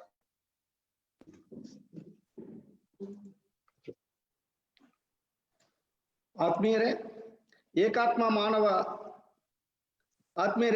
ಮಾನವ ದರ್ಶನದ ಮೂಲಕ ಪಂಡಿತ ದೀನದಯಾಳ್ಜಿ ಅವರ ಮೌಲ್ಯಗಳನ್ನ ತಿಳಿಸುವುದರ ಜೊತೆಗೆ ಭಾರತ ಕರೋನಾವನ್ನ ನಿಯಂತ್ರಿಸಿ ಜಗತ್ತಿಗೆ ಮಾದರಿಯಾಗಲು ಸಂವೇದನಾಶೀಲ ಸರ್ಕಾರ ಮತ್ತು ಸಕ್ರಿಯ ಸಮಾಜ ಕಾರಣ ಅಂತ ಹೇಳ್ತಾ ಬಹಳ ಸುಂದರವಾಗಿ ಇಲ್ಲಿಯವರೆಗೆ ಉಪನ್ಯಾಸವನ್ನು ನೀಡಿರ್ತಕ್ಕಂಥ ಭಾರತೀಯ ಶಿಕ್ಷಣ ಮಂಡಲದ ರಾಷ್ಟ್ರೀಯ ಸಹ ಸಂಘಟನಾ ಕಾರ್ಯದರ್ಶಿ ಶ್ರೀಯುತ ಶಂಕರಾನಂದಜಿ ಅವರಿಗೆ ವಿಶ್ವವಿದ್ಯಾಲಯದ ಪರವಾಗಿ, ಪಂಡಿತ್ ದೀನ್ ದಯಾಳ್ ಉಪಾಧ್ಯಾಯ ಅಧ್ಯಯನ ಪೀಠದ ಪರವಾಗಿ ಹಾರ್ದಿಕ ಅಭಿನಂದನೆಗಳನ್ನ ಸಲ್ಲಿಸ್ತಾ, ಈಗ ಈ ಕಾರ್ಯಕ್ರಮವನ್ನ ಉದ್ದೇಶಿಸಿ ಅಧ್ಯಕ್ಷೀಯ ಭಾಷಣವನ್ನ ಆಡ್ಲಿಕ್ಕೆ ನಮ್ಮ ವಿಶ್ವವಿದ್ಯಾಲಯದ ಕುಲಪತಿಯಾಗಿರ್ತಕ್ಕಂಥ professor M Ramachandra Gowda sir ಅವರನ್ನ ನಾನು ವಿನಂತಿಸಿಕೊಳ್ತೇನೆ.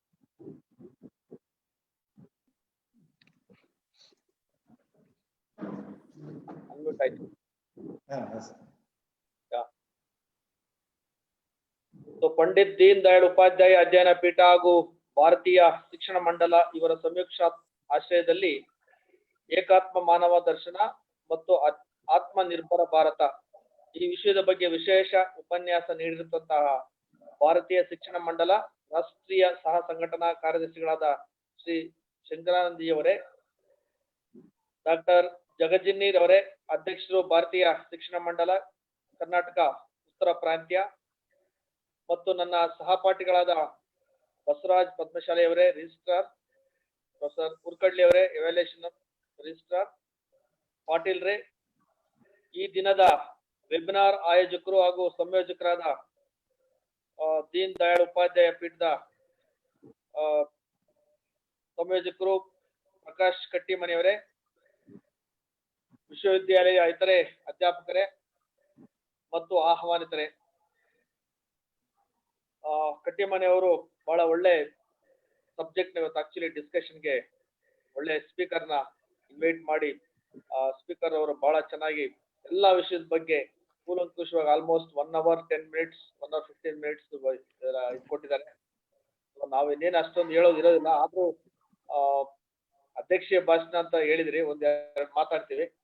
ಸೊ ಪಂಡಿತ್ ದೀನ್ ದಯಾಳ್ ಉಪಾಧ್ಯಾಯರು ರಾಷ್ಟ್ರ ಕಂಡಂತಹ ಅಪ್ರತಿಮ ದೇಶಭಕ್ತರು, ರಾಷ್ಟ್ರ ಪ್ರೇಮಿಗಳು, ಶ್ರೇಷ್ಠ ತತ್ವಜ್ಞಾನಿ, ಸಮಾಜ ಸೇವಕರು, ಮೇಧಾವಿ ಅರ್ಥಶಾಸ್ತ್ರಜ್ಞರು, ಸಮರ್ಥ ರಾಜಕೀಯ ಚಿಂತಕರು, ಪತ್ರಿಕೋದ್ಯಮದ ಬೆಳಕು ಹಾಗೂ ಏಕಾತ್ಮ ಮಾನವ ದರ್ಶನದ ಮೂಲಕ ವಿಶ್ವವೇ ಒಂದು ಕುಟುಂಬವೆಂದು ಸಾಬೀತುಪಡಿಸಿ ಸಮಗ್ರ ಮಾನವತಾವಾದಕ್ಕೆ ಹೆಚ್ಚಿನ ಗೌರವವನ್ನು ತಂದುಕೊಟ್ಟಂತವರು. ಸಮಾಜ ಸೇವೆಯೇ ತಮ್ಮ ಜೀವನದ ಉಸಿರು ಎಂದು ತಿಳಿದು ಸಮಾಜ ಹಾಗೂ ರಾಷ್ಟ್ರ ಸೇವೆಗಾಗಿ ಸಾಂಸಾರಿಕ ಜೀವನವನ್ನೇ ತೆಗೆಸಿ ಕುಟುಂಬವನ್ನು ತೊರೆದು ರಾಷ್ಟ್ರದ ಅಭಿವೃದ್ಧಿ ಹಾಗೂ ಸಮಾಜ ಸೇವೆ ತಮ್ಮ ಜೀವನದ ಕಾರ್ಯವೆಂದುಕೊಂಡು ರಾಷ್ಟ್ರದ ಉನ್ನತಿಗಾಗಿ ತಮ್ಮ ಜೀವನವನ್ನೇ ಮುಡುಪಾಗಿಟ್ಟಿರ್ತಕ್ಕಂಥ ದೀನ್ ದಯಾಳ್ ಉಪಾಧ್ಯಾಯರು ದೇಶಕ್ಕೆ ಆಪತ್ತು ಬಂದಾಗ, ರಾಷ್ಟ್ರದ ಜನತೆಗೆ ಸಮಸ್ಯೆ ಉಂಟಾದಾಗ ಅವರು ತಮ್ಮ ಪ್ರತಿಭಟನೆ ಹಾಗೂ ಹೋರಾಟದ ಮೂಲಕ ಸರಿದಾರಿಗೆ ತರಲು ಪ್ರಯತ್ನಿಸಿದರು. ಅವರು ಕಾಶ್ಮೀರದಿಂದ ಹಿಡಿದು ಕೇರಳದವರೆಗೆ ಹೋರಾಟ ಮಾಡಲು ಪ್ರಾರಂಭಿಸಿದ್ರು. ಇಂತಹ ಅವರ ಹೋರಾಟಕ್ಕೆ ಕಾರಣ ಸಮಾನತೆಗಾಗಿ, ಜಾತಿ ರಹಿತ ಸಮಾಜ ನಿರ್ಮಾಣಕ್ಕಾಗಿ, ಬಡವರು ಹಾಗೂ ದೀನದಲಿತರ ಉದ್ಧಾರಕ್ಕಾಗಿ ಹಾಗೂ ರಾಷ್ಟ್ರದ ಶ್ರೇಯೋಭಿವೃದ್ಧಿಗಾಗಿ. ಇಂತಹ ವಿಚಾರಗಳಿಗೆ ಅವರ ಮನಸ್ಸು ಯಾವಾಗಲೂ ಅಪವ್ಯಾಪಿಸುತ್ತಿತ್ತು. ಅವರ ಸಮಗ್ರ ಮಾನವತಾವಾದದ ತತ್ವಶಾಸ್ತ್ರವು ಪ್ರತಿಯೊಬ್ಬ ಮನುಷ್ಯನು ದೇಹ, ಮನಸ್ಸು, ಬುದ್ಧಿಶಕ್ತಿ ಹಾಗೂ ಆತ್ಮದ ಏಕಕಾಲೀನ ಸಮಗ್ರ ಕಾರ್ಯಕ್ರಮವನ್ನು ಪ್ರತಿಪಾದಿಸುತ್ತದೆ. ಅಂದ್ರೆ ರಾಜಕೀಯ, ಅರ್ಥಶಾಸ್ತ್ರದ ಕ್ಷೇತ್ರದಲ್ಲಿ ಪಂಡಿತ್ ದೀನ್ ದಯಾಳ್ ಉಪಾಧ್ಯಾಯರ ಭಾರತಕ್ಕೆ ವಿಕೇಂದ್ರೀಕೃತ ರಾಜಕೀಯ ಸ್ವಾವಲಂಬನೆಯ ಗ್ರಾಮದೊಂದಿಗೆ ಆಧಾರವಾಗಿ ದೃಢೀಕರಿಸಿದ್ದಾರೆ. ರಾಷ್ಟ್ರದ ಬಗೆಗಿನ ಕೇಳಿಸ್ತಾ ಇದೆಯಾ?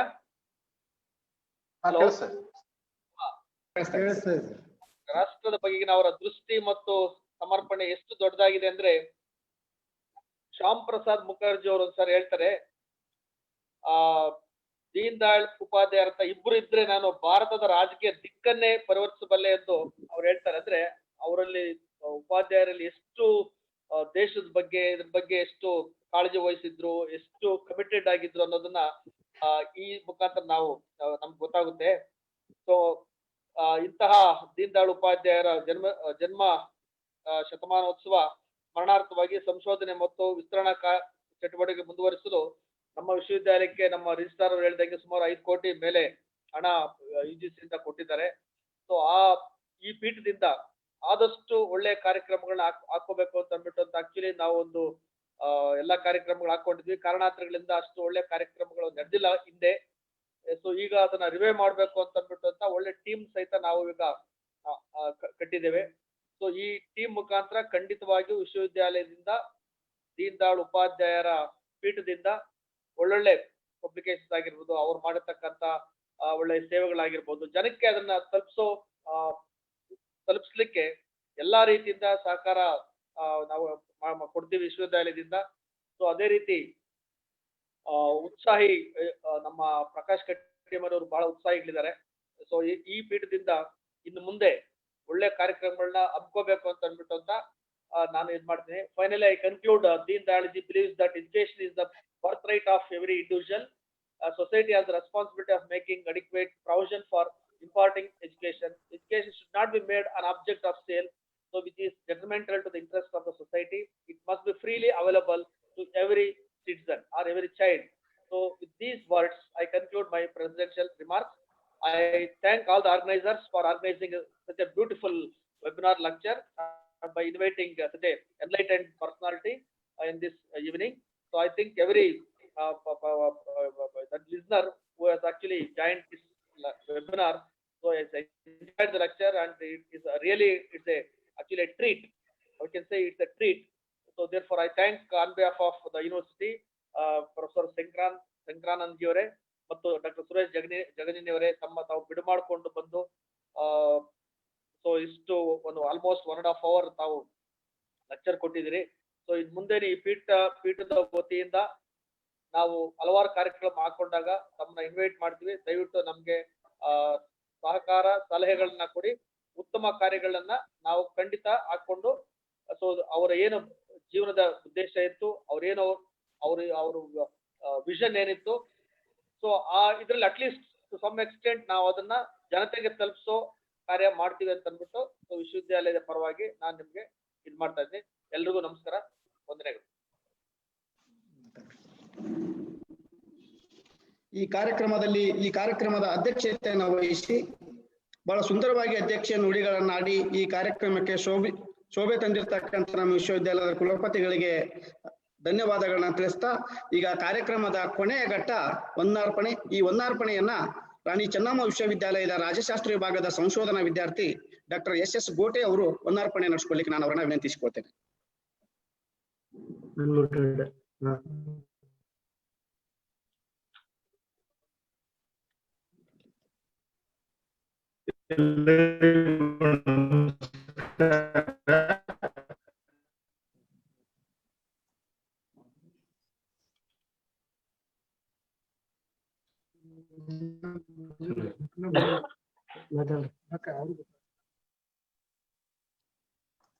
ಸ್ಟಾರ್ಟ್ ಮಾಡಿ ಗೊತ್ತೇವ್ರ.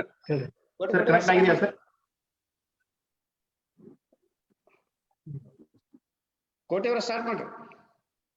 ಸರ್ ನಮಸ್ಕಾರ. ಸರ್ ನಮಸ್ಕಾರ, ಎಲ್ಲರಿಗೂ ನಮಸ್ಕಾರ. ಈ ಕಾರ್ಯಕ್ರಮದ ಅಧ್ಯಕ್ಷತೆಯನ್ನ ವಹಿಸಿದ ನಮ್ಮ ರಾಣಿ ಚೆನ್ನಮ್ಮ ವಿಶ್ವವಿದ್ಯಾಲಯದ ಕುಲಪತಿಗಳು ಆದಂತಹ ಪ್ರೊಫೆಸರ್ ಎಂ ರಾಮಚಂದ್ರಗೌಡ ಸರ್ ಇವರಿಗೆ ಈ ಸಂಘಟನೆ ಪರವಾಗಿ ಹೃತ್ಪೂರ್ವಕವಾಗಿರ್ತಕ್ಕಂಥ ಧನ್ಯವಾದಗಳನ್ನ ಅರ್ಪಿಸುತ್ತೇನೆ. ಹಾಗೆ